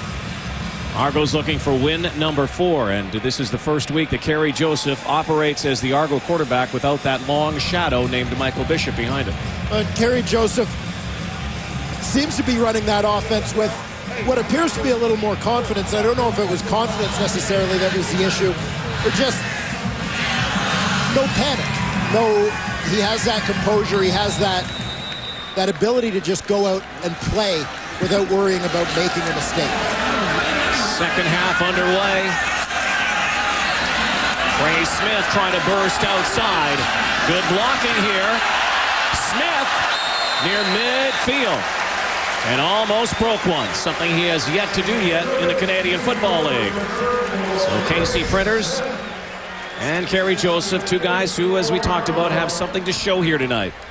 Yeah, both of them have had solid performances, if unspectacular, but pretty well called games offensively. Joseph has benefited from a couple of more big plays, particularly the one that Charlie Taft referred to in that interview with Sarah to Dominique Dorsey, where Hamilton had him backed up. Short little flat pass to Dominique Dorsey turns into a huge gain. Saw a lot of offense in the first half. See what happens in the second now. Terry Cawley gets the first touch from scrimmage here in the third quarter. Hamilton continuing to have some success running the football. You look at that Toronto defense. You heard Matt Dunnigan talk about it at halftime. Often 4-man fronts. A lot of the times you had Richard Ziegler in there who's lining up as a linebacker. That's a 5th defensive lineman on the field. They're putting 5 big bodies out there, yet Hamilton is still able to execute in the running game, doing a good job of it. Lumsden watches from the sideline like he did in the first series in the first half. Once again is Cawley. Hamilton Tiger Cats lead the Canadian Football League in 6 different categories coming into tonight's game, and this is what they have done. Yeah, and Jesse Lumsden's the guy who gets so much of the attention for their run game. But you consider with Lumsden out for a couple games, Trey Smith has come in and picked up the slack. Terry Cawley has come in and picked up the slack. And then their quarterbacks, Casey Printers, showing a lot of it tonight. Richie Williams was fantastic. This is a team that has 4 guys who have averaged over 7 yards a carry. They're 3 running backs plus Richie Williams at quarterback. Whoops.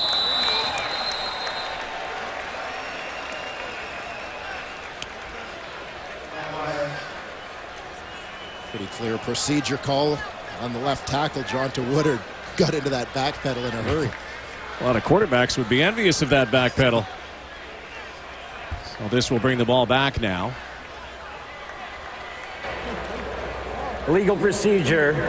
Hamilton number 69, 5-yard penalty, still second down. You're going to see Jonta Woodard right here, your left tackle. Think it's going to be a pass play here? I think that was going to be a little more than a 3-step drop from Casey Printers. Second down and a long 9, almost 10 yards. Passing down this time. Printers has running room though. Little pump fake. Printers tries to go forward. Dangerous move there for a quarterback. Sometimes you want to do that little hook slide, but it's going to be close to a first down. And Charlie Taft not even waiting again, not hesitating. Nick Setta immediately coming out. Try for 3. Go back to that first half, though, when that third down call, Setta came out. It wasn't so much the third down call, it's the fact that Dominic Dorsey got the football. Yeah, it was a tough call. It was one of those that, in all honesty, could have gone either way. Most people are looking third and maybe a yard, something they should be able to get. But if they cough up the ball on that third down, they're giving it up deep in their own end and guaranteed points. 43-yard line for Setta, right down Main Street. Back to a 2-point game, Labor Day in Hamilton. This is where the road to the Grey Cup really starts taking some turns.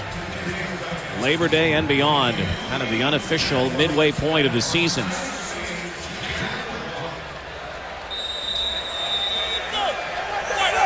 Gary Joseph and the Argos with a 2-point lead. Play action to Dorsey, and that one incomplete. That play, not very good. Joseph down, but quickly up.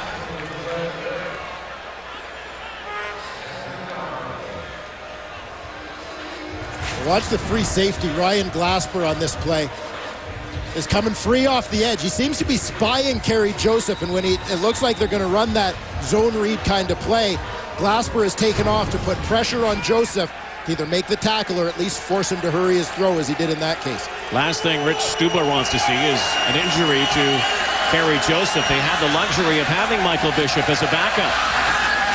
One hopper. The backup now is Cody Pickett. The third-string quarterback is receiver Reggie McNeil. Joseph is all right. With the Argo offense goes to the sidelines, they'll boot the ball away. When we talk about that quarterback situation, it's an interesting roster move by the Toronto Argonauts, but I like the move. They're actually playing a man short with 41 active instead of 42 because they've chosen to dress Reggie McNeil as a receiver and let him be their emergency quarterback. If they declare Reggie McNeil as their third quarterback, he can't play any other position for them. As we saw with Reggie McNeil last time in Hamilton, too dangerous as a receiver to limit what you do with him. Trey Smith. Nowhere to go, and Kerry Joseph looks like he got banged up on that hit by Ryan Glasper. Glasper had a free run at him on that play, and Joseph was in a vulnerable position as he was set up to throw the football. I saw him slow to get up and clearly shaking here on the sidelines. Head area, a hit that was pretty high. Cody Pickett on the sideline. It looks like he's looking for the smelling salts over there. Yeah, he got rocked. Sarah Orleski will give us an update. Casey Printer's turn now. Printers has to get out of trouble. Here he goes again. Printers, little juke step, steps out of bounds.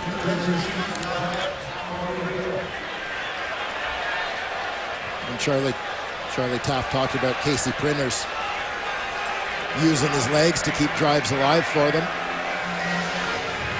Another example there. Penalty flag on the play.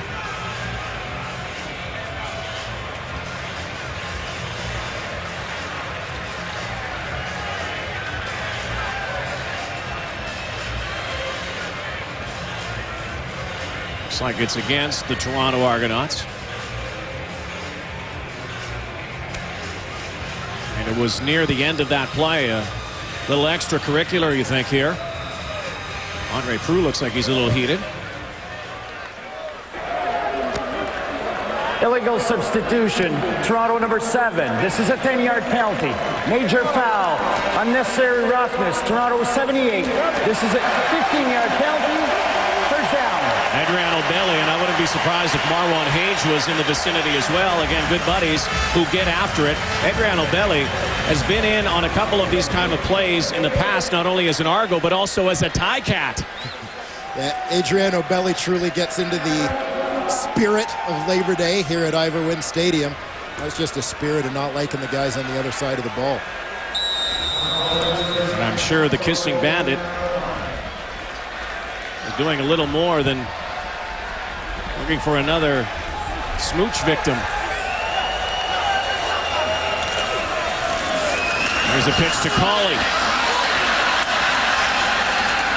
Jonathan Brown. And things are starting to get a little more volatile on that field. You know, this guy usually sparks it. Adriano Belli and his buddy Marwan Hage. Good pals off the field, not so much on.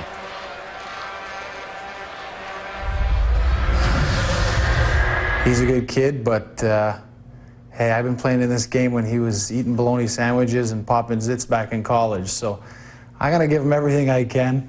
He's a great competitor. I can't wait to get into it with him and see if I can get him one-on-one without some of his guards to help him. Well, he might have there, and it cost his team, however. KC Printers, second down and short yardage, lunging forward. That lunge important. We'll have to see what the spot is here. But I don't think Rich Stubler would concur with the comments by Adriano Belli. Well, these two are such great friends off the field. Fans will remember Adriano Belli got ejected from a game earlier in the season for punching his good friend in the stomach in a little scrum after the play. Maybe even a little more south in the stomach. Well, Belli picked up a fine for that, and the funny thing is that these two guys went out for dinner a week after that ejection and fine. Adriano Belli had the fine notice, told Marwan Hage he was making him pay for dinner since he had to pay for the fine. So now 3rd and 1 in Toronto territory, and this time Richie Williams comes in on this 3rd down play. No booing from the crowd. Williams straight ahead. And it was really 3rd and less than a yard, and so it looks like it's a 1st down. You wonder if Charlie Taff, I'm sure he would take back what he did in the 1st half based on what happened with Dominic Dorsey. No hesitation that time. 9.5 minutes to go now in the 3rd quarter. Good push from that Hamilton offensive line that time. Flashbacks may have played a role for Charlie Tapp in that decision. But again, very different field position in making the decision this time. Offensive line of Ticats getting George Hudson back this week. Getting some continuity there.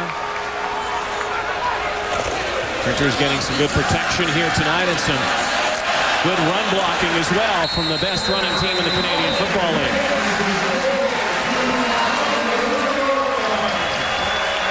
The backs are doing a great job. They get credit for that all the time. This offensive line. Watch the push from up front here. Marwan Hage at center. They get a good double team with Peter Diakowski, the left guard. Terry Colley follows those two guys, makes a couple great moves on his own once past that first level. 2nd down, 1 yard to go. More push there and close to the red zone now for the Tiger Cats. Trail by 2.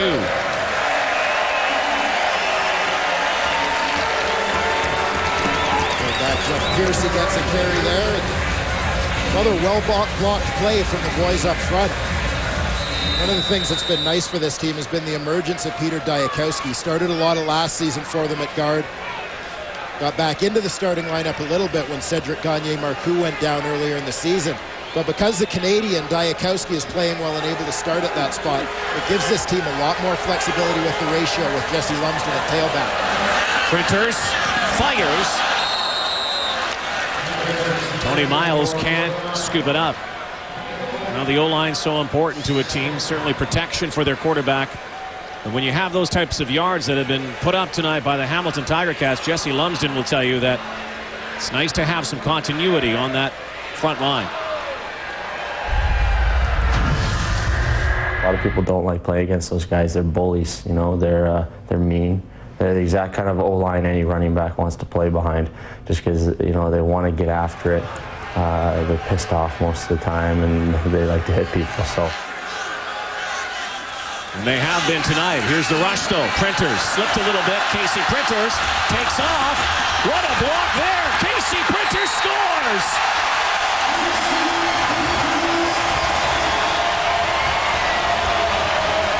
That was O-line, but that was all Casey Printers. Aided by a spectacular block this is Casey Printers in playmaker mode, as he calls it. He said he learned from watching Richie Williams over the last few weeks. Just make plays, go out and create. Fantastic block by the smallest guy on the field, Pat Woodcock, is what sprung him once he started scrambling. Casey Printers, first game back after the thumb injury. Couple of touchdowns here on the run tonight, including one throwing. And now the Tiger Cats assume command here in Hamilton. In touchdowns with 6 on the season, 2 tonight. What a return for him, and the Tiger Cats take the lead here, 26-21. Harry Joseph looks like he's all right. He had his bell rung there by Ryan Glasper earlier. A Pooch kick this time, trying to keep it away from Dorsey. Aaron Wagner picked up the football, and let's take a look once again, Dwayne Ford, at the latest trip to the end zone by Mr. Printers. This is Casey Printers again, reacting quickly, making a decision to go. Not getting too hung up on the play. He gets a little bit of help right here from Pat Woodcock. Comes back for a block on Byron Parker, who had a line on Printers. And that frees him up just enough to get into the end zone. Well, you usually talk about Jesse Lumsden or Terry Colley, who've had good nights, but Printers has 68 yards on the ground. 2 touchdowns. Arlen Bruce continuing his impressive night into Hamilton territory, and Kerry Joseph again looking all right after getting hit hard. Kerry Joseph has a lot of other things on his mind right now as well. Being from Louisiana in the area, and friends and family during the bye week, he actually went home. Yeah, he was at home, and before the storm began, had a chance to visit and certainly enjoyed his time at home, but not much relaxation since he's been back, as there's been some concern for family and friends. He said that they did get evacuated safely from Louisiana yesterday, but no doubt that's something still on his mind. And a few players tonight, as a matter of fact, who have Louisiana ties, including Canadian Peter Diakowski, who played at LSU, and Byron Parker, who played at Tulane. And I know the sports is secondary when it comes to things like what's going on in New Orleans and Louisiana with Hurricane Gustav. 6.5 minutes to go. Third quarter. A lot of scoring here tonight. Joseph pulls it back. Finds Andre Talbot. Here's what Kerry Joseph had to say about his friends and family back home. They had enough time to evacuate and to know that they are further up north now to be safe and secure. You know, it gives you that sense of peace and that sense of ease to know at least your loved ones will be safe. You know what, the material things, the possessions, they can always be replaced. But you know what, that thought is still on your mind, and hopefully this one here is not as devastating as it was 3 years ago with dealing with Katrina. Dominic Dorsey is stopped in his tracks on 2nd and 1. Now third. This ball actually went backwards, so it's going to be third and about 1.5 yards. Kerry Joseph looking to the sideline for a signal here. The kick team has not been brought out. Big Torrey Collins, a newcomer on that defensive line. Nice job there. Splitting the block, getting into the backfield to stuff Dorsey. They're going for it. They are going for it. Newcomer Torrey Collins, his CFL debut here tonight. Play clock down to 8 seconds.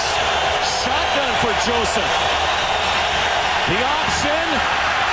Now on his feet. Throws it to the wide side.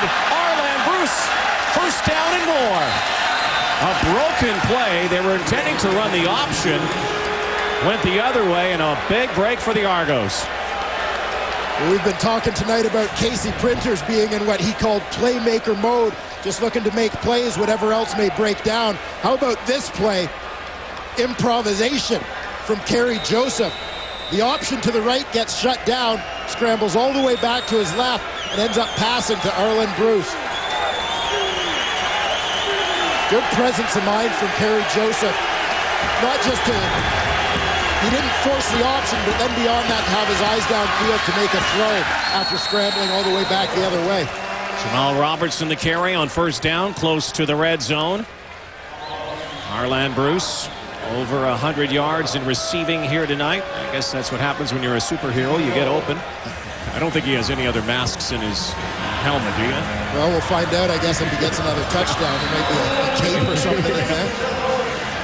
Well, this is what the Toronto Argonauts expect from Arland Bruce. Night in and night out. We haven't seen a ton of it so far this season. They've relied on him a lot, but hasn't had a lot of really huge games. Joseph to the far side. Reggie McNeil. And they're saying it's a catch. It looked like a one-hopper from here, and we might see a challenge flag. McNeil saying go, go, go, because I think he knows. I don't. No, it's a one-hopper. And there's the flag. From here, it looked like we clearly scooped it up on one hop. A good effort by Reggie McNeil to sell it and recognize we got to get the ball snapped. No such luck. Reggie McNeil, again, his story, if you're just joining us and you haven't seen him play before, came to Toronto as a quarterback. Was drafted by Cincinnati. Was a quarterback in college and a good one, Texas A&M. And in high school, and in fact, comparisons to, he was a better player many times in his young career than Vince Young. Well, Rich Stubler talks about having review to play. Rich Stubler talks about having watched Reggie McNeil play since he was in high school, since he was 15 years old. Played in the same conference in high school in Texas as Vince Young. When they named the all-conference team, Reggie McNeil was actually the first team all-conference quarterback ahead of Young. Went on sideline. After review, the ball hit the ground. Therefore, it is an incomplete pass. It will be third down and 8 yards to go from the 20-yard line. Reggie knows it too, doesn't he? Not much protesting here from Reggie McNeil. That's usually a pretty good measuring stick as to whether or not they got the call right.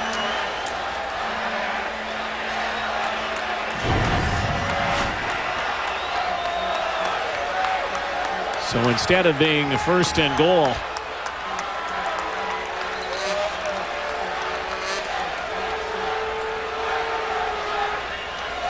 the Argos now will go for 3.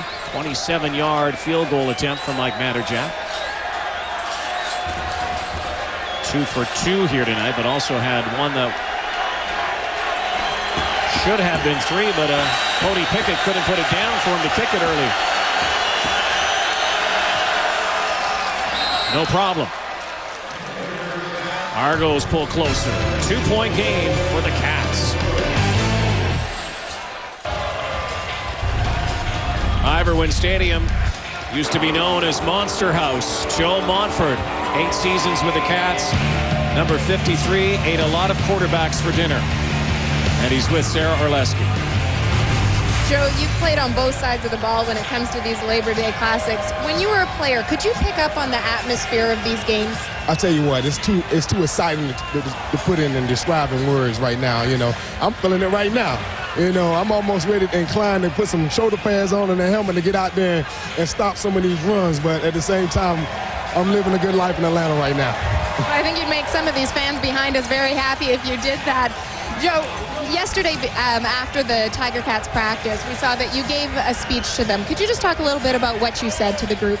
Well, the biggest thing, you know, historically, to come in this stadium to get a win, it was always been hard. And I just want them to know, all the young guys, to know how hard it is. You just don't let nobody come in your house and do like they want to do. You know what I'm saying? You make sure they take off their shoes and they sit down and they act respectable. Thanks so much for this, Joe. No problem. No problem. No problem. Thank you. The Monster fired them up yesterday, so much so that after he spoke, a few of the Tiger Cats said, give him a jersey. And really, the Tiger Cats have not had a rush end here in Hamilton since Joe Montford, a rush end like him. Tony Miles breaks one. Mike O'Shea in pursuit, and it's a first down. How big was that speech for the Ticats yesterday? Here's Jesse Lumsden.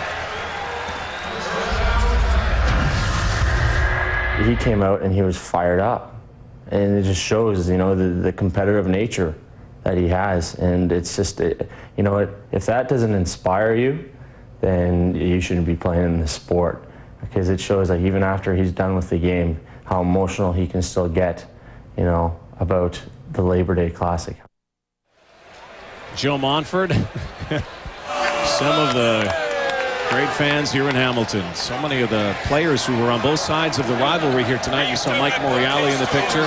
Tommy Joe Coffey, Damon Allen is here. A number of guys who played in Hamilton and Toronto and were loved and hated in both cities. And that's what I like this right here.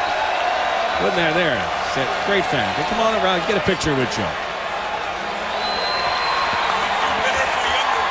Yeah, as you said a minute ago, the Hamilton Tiger Cats haven't had a dominant pass rusher since Joe Montford left. Tim Cheatwood put up some good numbers for a couple of years, but Joe Montford was the last guy who really dictated offensive game plans. And I know from playing against him, we adjusted what we did offensively to account for Joe Montford. How many times did he hit you? Twice. Twice. 2:25 to go, third quarter. 2-point game. There's Jesse Lumsden. Have not seen much of him in the third quarter, but maybe this is his time. Well, before Joe Montford, biggest rush end in Hamilton was Grover Covington, and the guy who played on that line was this guy, Mike Walker, who was hired by the Argos this week. Yeah, this probably feels a little bit awkward for Mike Walker being on the Toronto bench here in Ivor Wynne Stadium, but brought in as they've adjusted their defensive scheme a little bit to help out with their defensive line. Mike Walker has coached the last couple years at Washington State University, and amongst his charges was actually Adam Braidwood of the Edmonton Eskimos. So Mike Walker has kept in touch with the CFL. Printer's in trouble, goes down, and there's a penalty flag. Real Johnson in on the tackle. It looks like Johnson is up, and he's all right.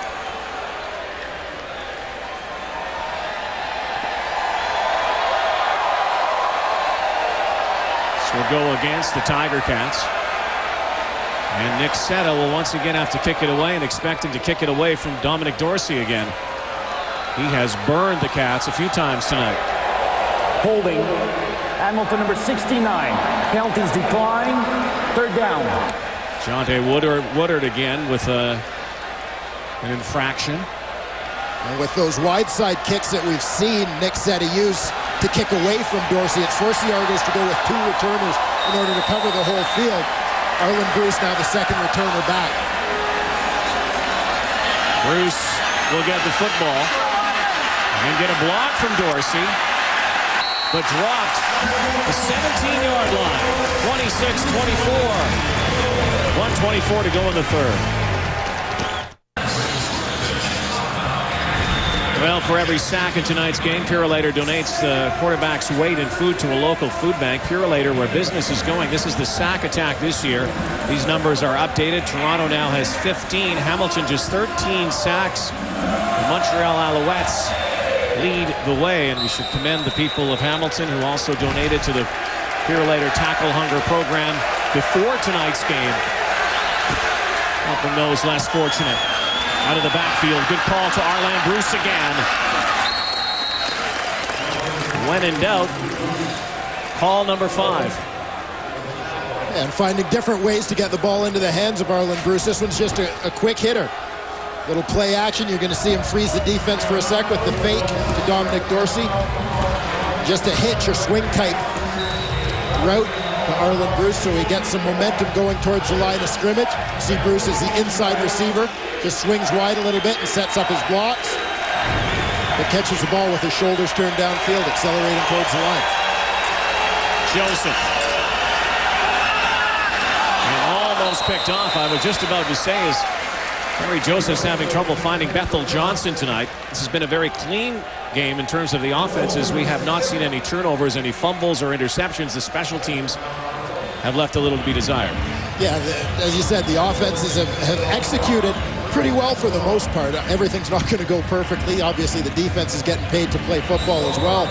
But some special teams plays have made a difference in this game. We saw both teams have trouble with their field goal units. We've seen some big returns both ways affecting the field position. Special teams could ultimately be the difference in this ballgame. 6 receivers now. Joseph avoids a tackle in the backfield. They had him wrapped up and was able to get it away, but not connect. I don't know how he got that football away. Darrell Adams was in the backfield. Look at this. Well, this is just the strength of Kerry Joseph. He's got 2 270-pound linemen fighting to try and bring him down. Joseph kind of shakes him off and steps up to avoid the sack. Darrell Adams could have tied his shoelaces. That's how close he was to his foot. Adams on the field. Take a quick injury timeout. 11 seconds left in the quarter. Cats nurse a 2-point advantage. Darrell Adams will walk to the sideline. Looks like he's okay. And the Argos will boot the football away. Mike Vanderjagt. And Trey Smith. In a very close game. Smith has had a couple of big returns here so far as well. Down straight into his midsection. And wrestled down at the 42. That's the final play of the third quarter. We head to the fourth with the Cats leading 26-24 on Labor Day in Iberwind. Air game, ground game colliding here. Our third quarter numbers brought to you by Tim Hortons. Always fresh, always. Well, you hit the nail on the head, Rod. We talked about these two teams both having pretty successful offensive nights, but doing it in two very different ways. The Argos through the air, the Tiger Cats along the ground. You look at that time of possession, using the ground game means that the Ticats are dominating the clock, wearing that Argonaut defense down a whole lot more than the Argos are doing to their defense. Tiger Cats did that on the ground in the third quarter, really without Jesse Lumsden. Only one touch in the third quarter. Do you expect to see more of 28 in the fourth? Absolutely, and that goes hand in hand with that Argo defense being a little bit tired from being on the field longer. Now you've got a fresh 226-pound Jesse Lumsden carrying the ball in the fourth quarter. That's when he did a lot of his damage the last time these two teams faced each other, at least the last time he faced the Argos. And now it's a perfect situation for him to do the same again. And again, not having to play all 60 minutes, even though he talked about it in the pregame because of Terry Cawley's presence here. A fresh Jesse Lumsden in the fourth. And a 2-point lead for the Tiger Cats, looking for a season sweep over the Argos. Printers out of the pocket again. Rial Johnson drags him down. That time he wasn't getting away. That's been one of the keys for the Argos, is that they've been getting pressure on Casey Printers, often been surrounding him. The important thing, and Rial Johnson did at that time, is making sure that they stay in rush lanes, not allowing space for Casey Printers to step up and escape or break contain and escape, because he has hurt them with his legs here tonight. Good job that time forming that net around him and closing in, not creating gaps through which he could run. Appreciate Rodriguez on the top of your screen. Printers again in trouble. Look out! Brought down. Jonathan Brown. His 6th sack of the season.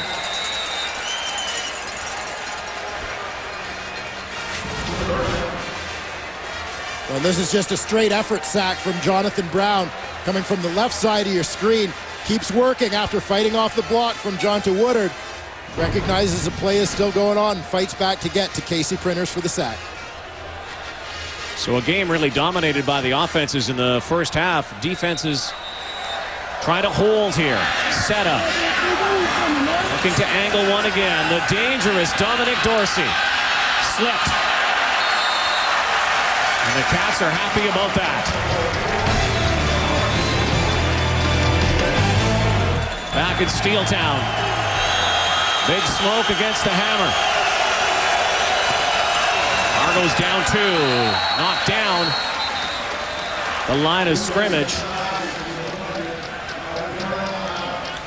There was a penalty flag on the far side of the field. And it goes against the Tiger Cats. Offside. Hamilton, number 97. 5-yard penalty. Still first down. Merrill Adams offside. There's Argos owner, one of the co-owners, David Cinnamon, and the president of the team, Michael Clemens. Pinball's name in the headlines last couple of days. Take the attention to the guys on the field. Those are the stars. Arland Bruce with an outstanding one-handed grab. But an equally outstanding defensive play stops him short. It'll be second down. We've become accustomed to the highlight reel grabs over the years from Arland Bruce. So we'll just add this one to his tape. Shaken up as he got upended there. Rakeem Bradley fighting off the block to come and submarine him here. Plays on both sides of the ball. Bruce has a touchdown tonight. Joseph going for Bethel Johnson, who has it. Back in the Argo lineup. Bethel Johnson with the football. And a huge play again from Kerry Joseph. And they've been trying to make this connection all night. They were so excited about having Bethel Johnson in the lineup. They use his speed. He just goes to the corner. Essentially double coverage. Hamilton's in that 2 safety look. But Johnson outruns the angles on that a little bit. Second safety, Sean Manning, unable to get over the top to help out Markeith Knowlton in coverage. Johnson got hurt the first meeting of the season, second game. High ankle sprain. Joseph to the end zone for Bruce. Chris Thompson knocking it down. That was one of those go up and get it, and Bruce could not. Yeah, nice play by Chris Thompson. Good job in coverage. The improvement in this Hamilton secondary has been noticeable as they've had the same group together essentially since the start of the season. Only an injury to Joaquin Bradley forced them to make a change. The addition of Chris Thompson from Edmonton in the offseason, one of the keys. He's had a solid year for them, leading the team with 3 interceptions. Finally getting some continuity themselves in their secondary. Last year was musical chairs, basically. Joseph wants a timeout here.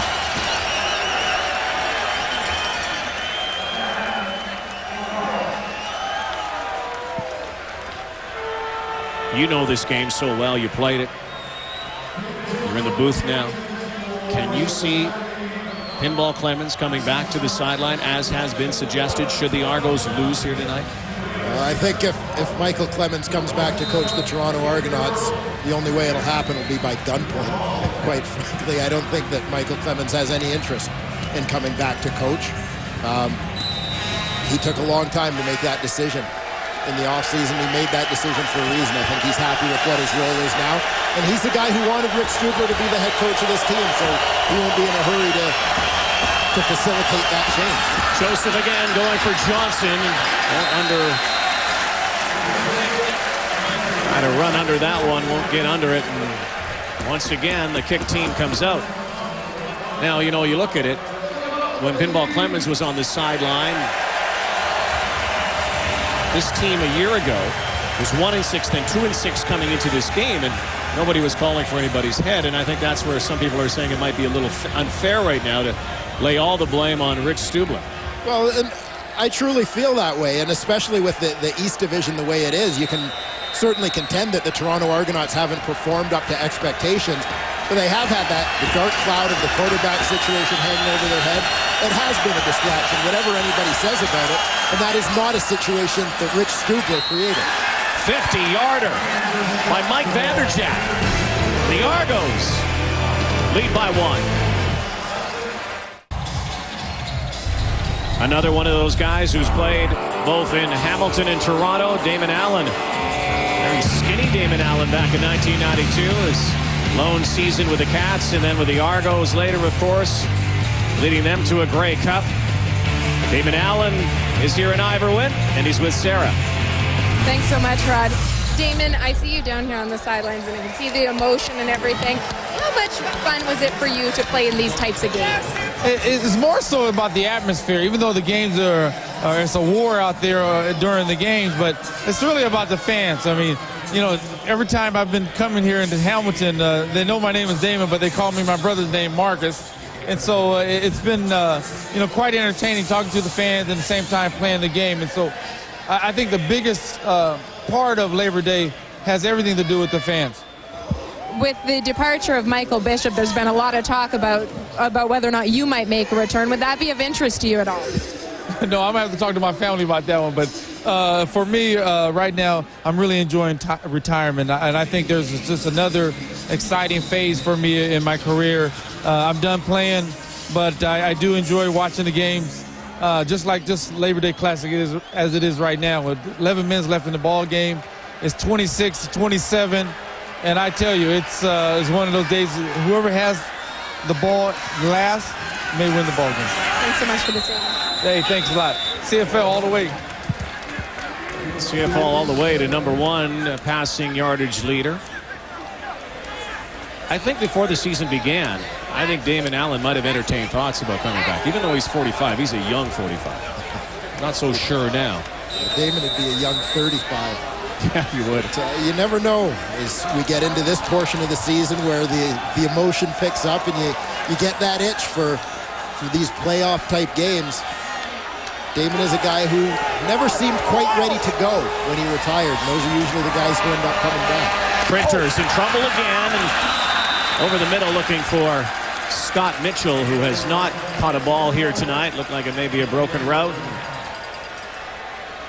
Casey talking about that. So a 2 and out now for the Tiger Cats, and again both D's starting to hold here a little more. So the Argos have a 1-point lead with 10.5 minutes to go in the fourth.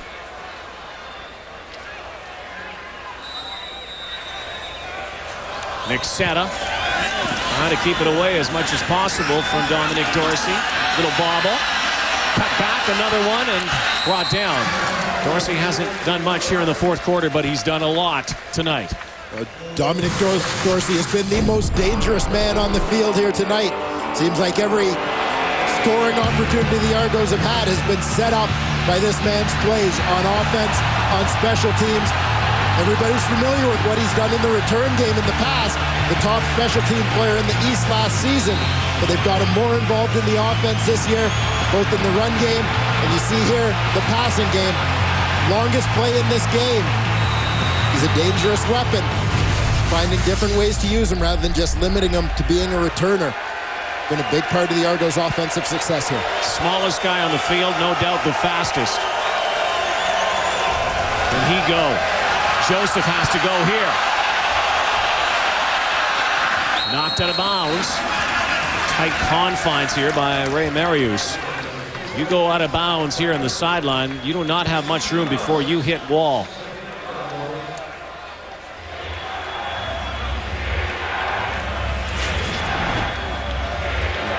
You know, some players would be distracted by this, but a guy like Kerry Joseph, he's a warrior. He's not worried about that. He's just worried about picking up as many yards as he can before he gets out. 2nd down and 8. Throwing down here. A little miscommunication here, it seems, getting ready for this play. Joseph looks to his left and open for a first down right at the yard marker is Andre Talbot.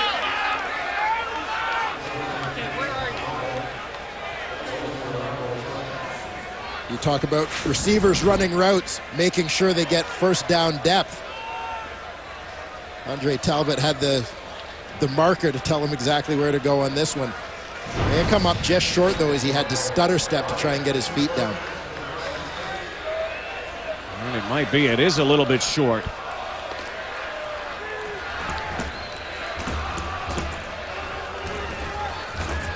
This is a situation where the Argos, even though they're on their own side of center, they have to go for this. They have to maintain possession of the football here, run a little bit of time off the clock.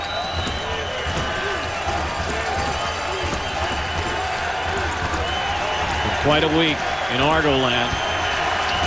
Trading of strong-armed quarterback to release of a veteran safety.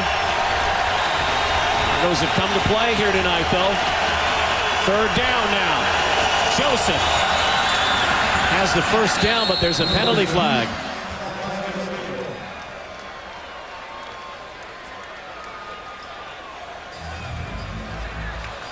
Far side of the field.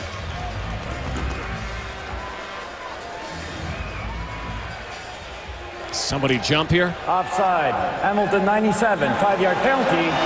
First down. There's the culprit. Didn't matter, would have been a first down anyway with the Joseph plunge. Kerry Joseph now trying to march these Argos again. Expand this lead. High snap. Pump fake. Reggie McNeil at his 30 to the 20. Down near the 15-yard line. Reggie McNeil. Kerry Joseph says he loves the way he runs a route because he was a quarterback. So true, and as a quarterback, he understands the timing of the route and he understands exactly where the quarterback needs his receiver to be. So these two were able to make a connection very quickly once Reggie McNeil made the move to receiver. A lot of the balls have gone the way of Arlen Bruce tonight. Andre Talbot has caught a couple. Only 3 games now as a receiver for the Argos. First game, over 100 yards. Big play there to the red zone. Joseph to the sideline. And the catch is made by James Robinson.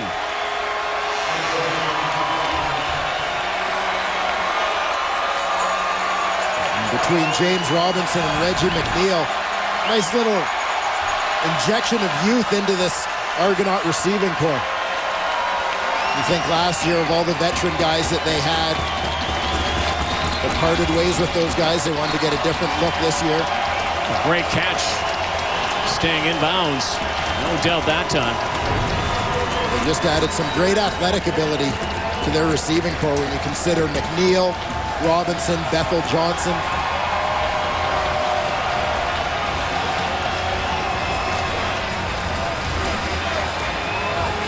Now to the 6-yard line for Joseph.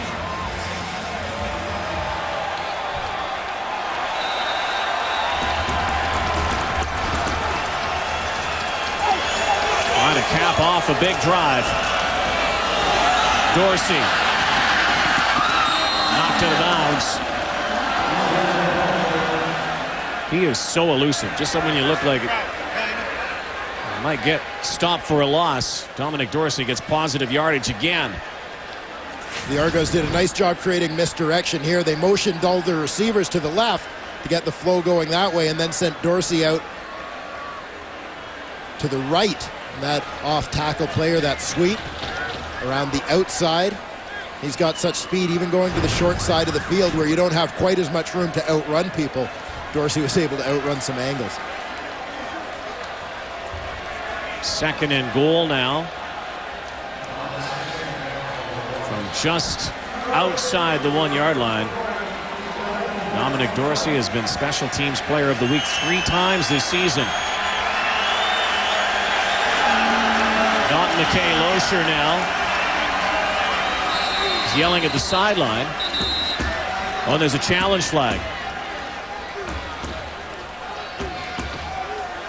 Charlie Taft throwing the flag again. That's what McKay Losher was informing the officials about.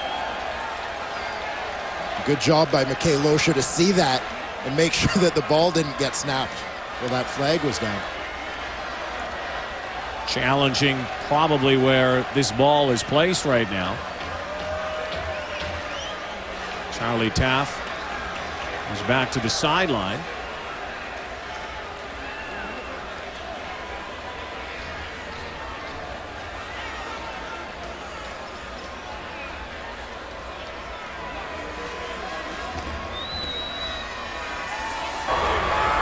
Hamilton wanted to challenge the play. That was their 3rd challenge, which is illegal. Hamilton will be penalized for delay of game, half the distance to goal, and first down.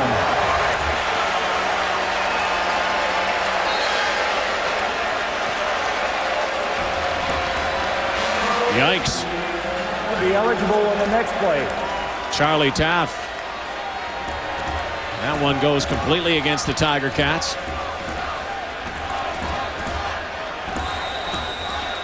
So now the Argos get 3 cracks. Johnson, Robertson in the backfield. The end around, perfect.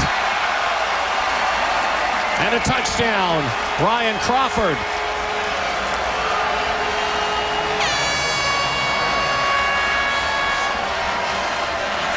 Ryan Crawford's pretty excited about this one. Nice counter action here. They create flow to the right. Crawford lines up as a wingback to the left end of the line. Comes all the way around on the sweep. One the Ticats clearly hadn't seen before. They sure didn't expect that. So this will make it an 8-point game. But a lot of time left still in the 4th. Argonauts searching for win number 4 of the season.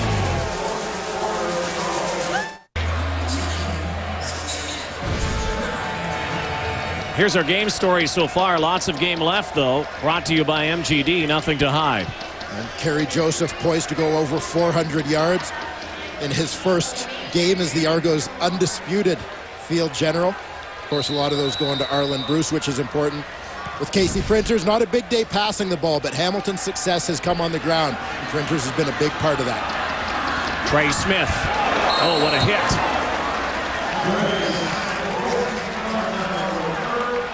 It's a couple times tonight that Aaron Wagner got down there in a hurry, and so now the Tiger Cats have to answer. They trail by 8 points. Backyard. Takes a lot of grief in his hometown playing for the Argos. That's part of this rivalry. Well, he's sure not making it easy on himself, scoring a big touchdown against the hometown team on Labor Day. Printers in the pocket.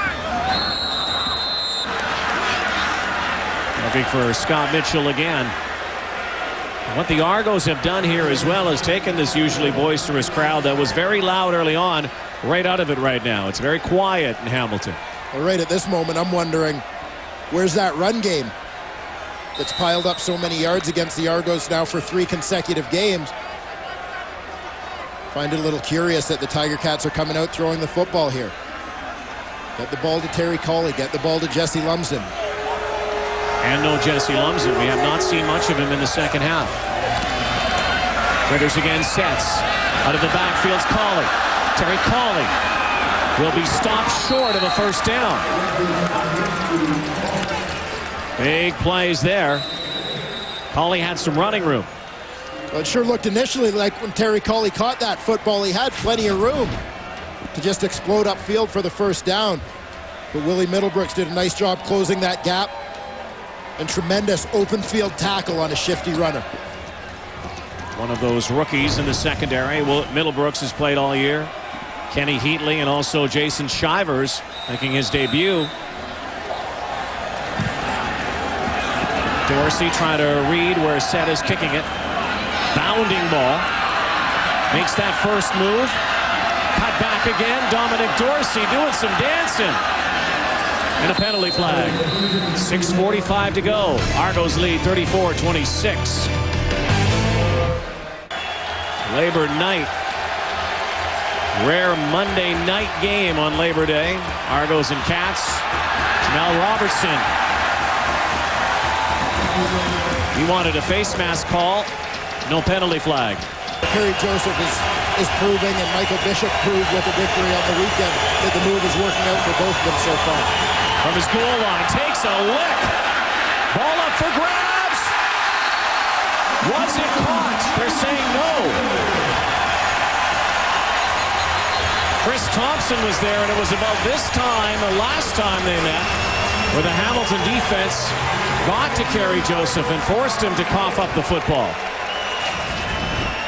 There was a couple of interceptions in the last meeting between these two teams that turned the game around. One by Markeith Knowlton and one by Chris Thompson, who almost came up with the ball here.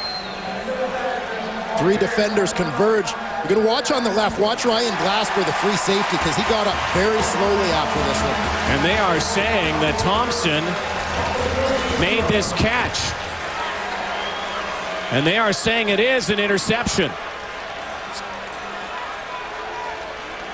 Just, very similar interception to the last time when these two teams met. Remember, Markeith Knowlton had one for a touchdown, then Thompson later. Yeah, Thompson had one where there was debate over whether he had intercepted the ball or not.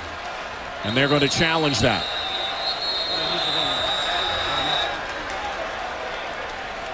Records. Upon review, the receiver did not maintain possession of the ball when he hit the ground. Therefore, the pass is incomplete. It will be third down, 11 yards to go from the 13-yard line. Well, the Argos will like that call. And it looked like Pinball might have been getting some congratulations over there after the ruling was overturned. Well, he was on the sideline a year ago. Now upstairs.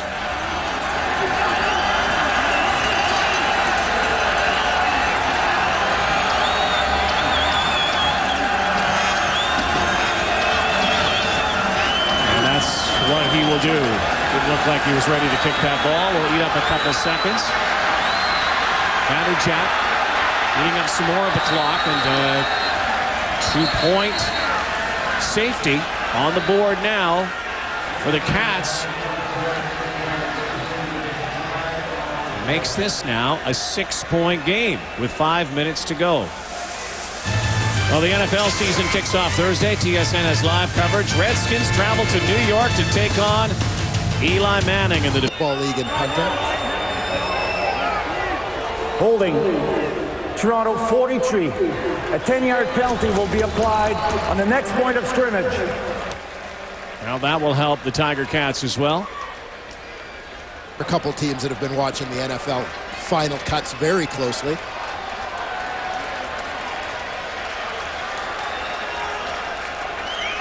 Now under 5 minutes.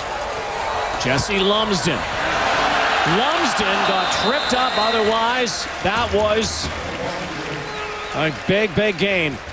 You have not seen much of Jesse Lumsden in this second half. Well, Lumsden was a shoestring away from a big one there. We've seen Casey Printers using his legs as a weapon also in this offense tonight. Right up the middle again for a first down. Well, the best run offense against the worst run offense in the CFL, the Toronto Argonauts. Well, you wonder why the Argos retooled their defense during the bye to be, the numbers say it all. Their 5 losses, they've been beaten badly on the ground. Their 3 wins, they've managed to control teams. Trying to control this guy, Lumsden. Helmet to helmet there. And Mike Walker brought in. This defense primarily a 30 offense, a 3-4 set. We've seen a lot of 4-down linemen tonight for the Argos, trying to contain that Hamilton running game. Hamilton still finding ways to run the ball. No doubt creating all sorts of headaches for defensive coordinator Kavis Reed. He and Rich Stubler spent a lot of the bye week huddled up, figuring out exactly how they were going to rework this defense. Lumsden again. Plows ahead. That will bring us to the 3-minute warning. Cats eating up some of the clock. They trail by 6. So a big down coming up here for the Hamilton Tiger Cats. 2nd down and 6. Jesse Lumsden on the field. You give him the ball. Do you go to the air? Get a field goal here. Makes it closer. Argos ahead 6 points. Look out now. Printers lets it go. And unable to haul it in was Pat Woodcock. So now Nick Setta comes in and will attempt a longish field goal. Pull his team within 3 points. Well, a critical situation here. You're going to see Toronto brings the heat. Kenny Wheaton, the free safety, comes down low. He's in the box. They outnumber the Hamilton blockers. That means Wheaton's got a free run. Forces a rush throw and affects the trajectory with that hit on Casey Printers. So it goes just beyond the outstretched arms of Pat Woodcock. This really is a must-make now for Setta. 2:36 to go.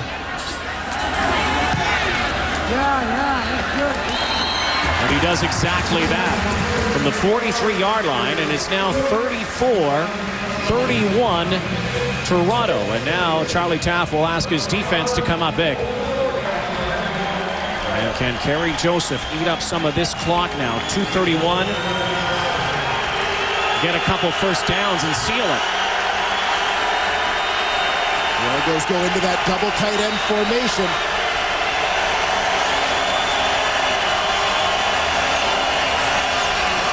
Dorsey. Ball came loose, didn't matter. Whistle went. Now a big down for the Argos here. Still remaining in a second and long situation. They might have to put it in the air.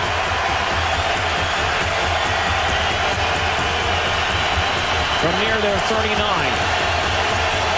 Joseph tucks it, takes it. First down.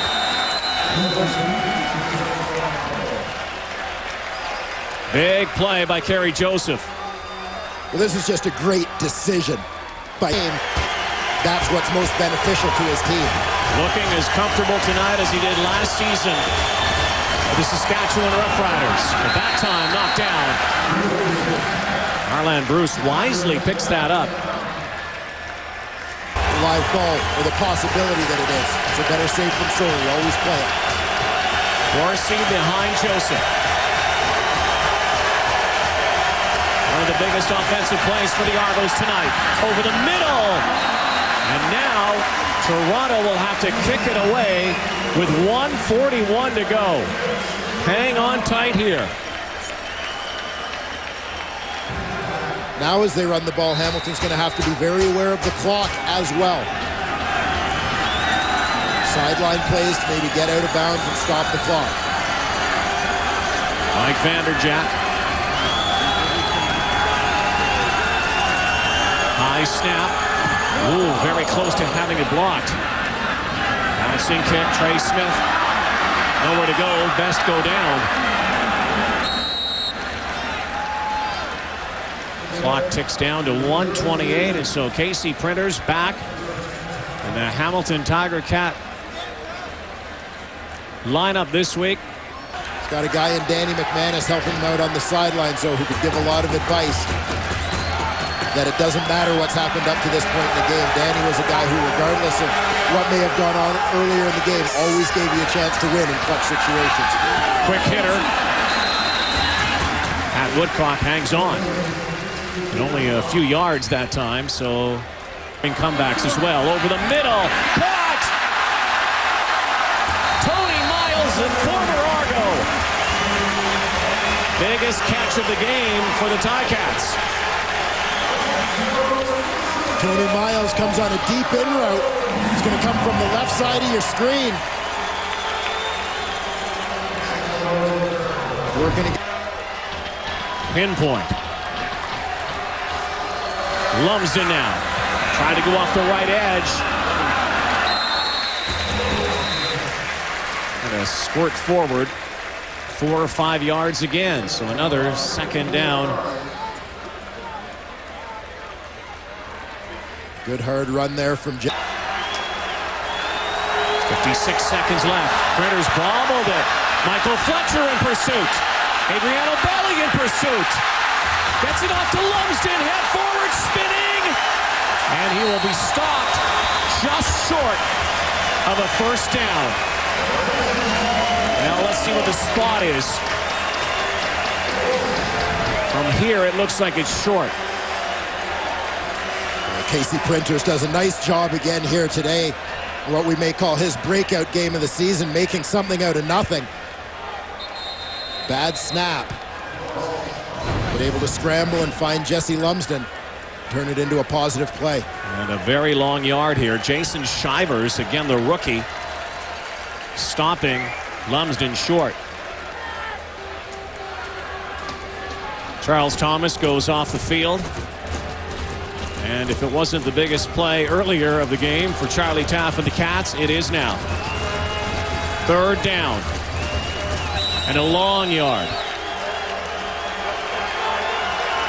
The Labor Day Classic in Hamilton. Lumsden and Piercy behind Printers. Piercy gets it, and I don't know. I think they stopped him. They're going to bring the yardsticks out. Again, all dependent on the spot. They tried this play earlier, running Piercy instead of Lumsden, and it worked. I'm not sure it worked this time. The Argo defensive line got a great upfield push on this one. This might be a generous spot, though. It might benefit the Tiger Cats. Nope. Nope. They stopped him. And so now, a third down gamble that they went for does not pay off. And earlier in the ball game, when they didn't go for a third down gamble, that also backfired.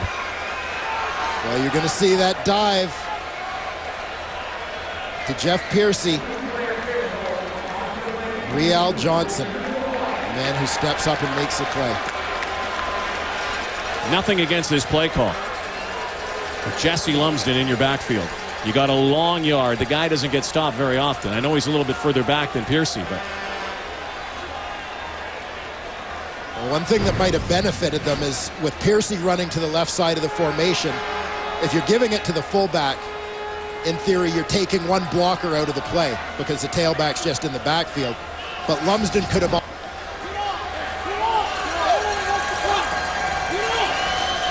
Argo defense that's been run on all night when it mattered most.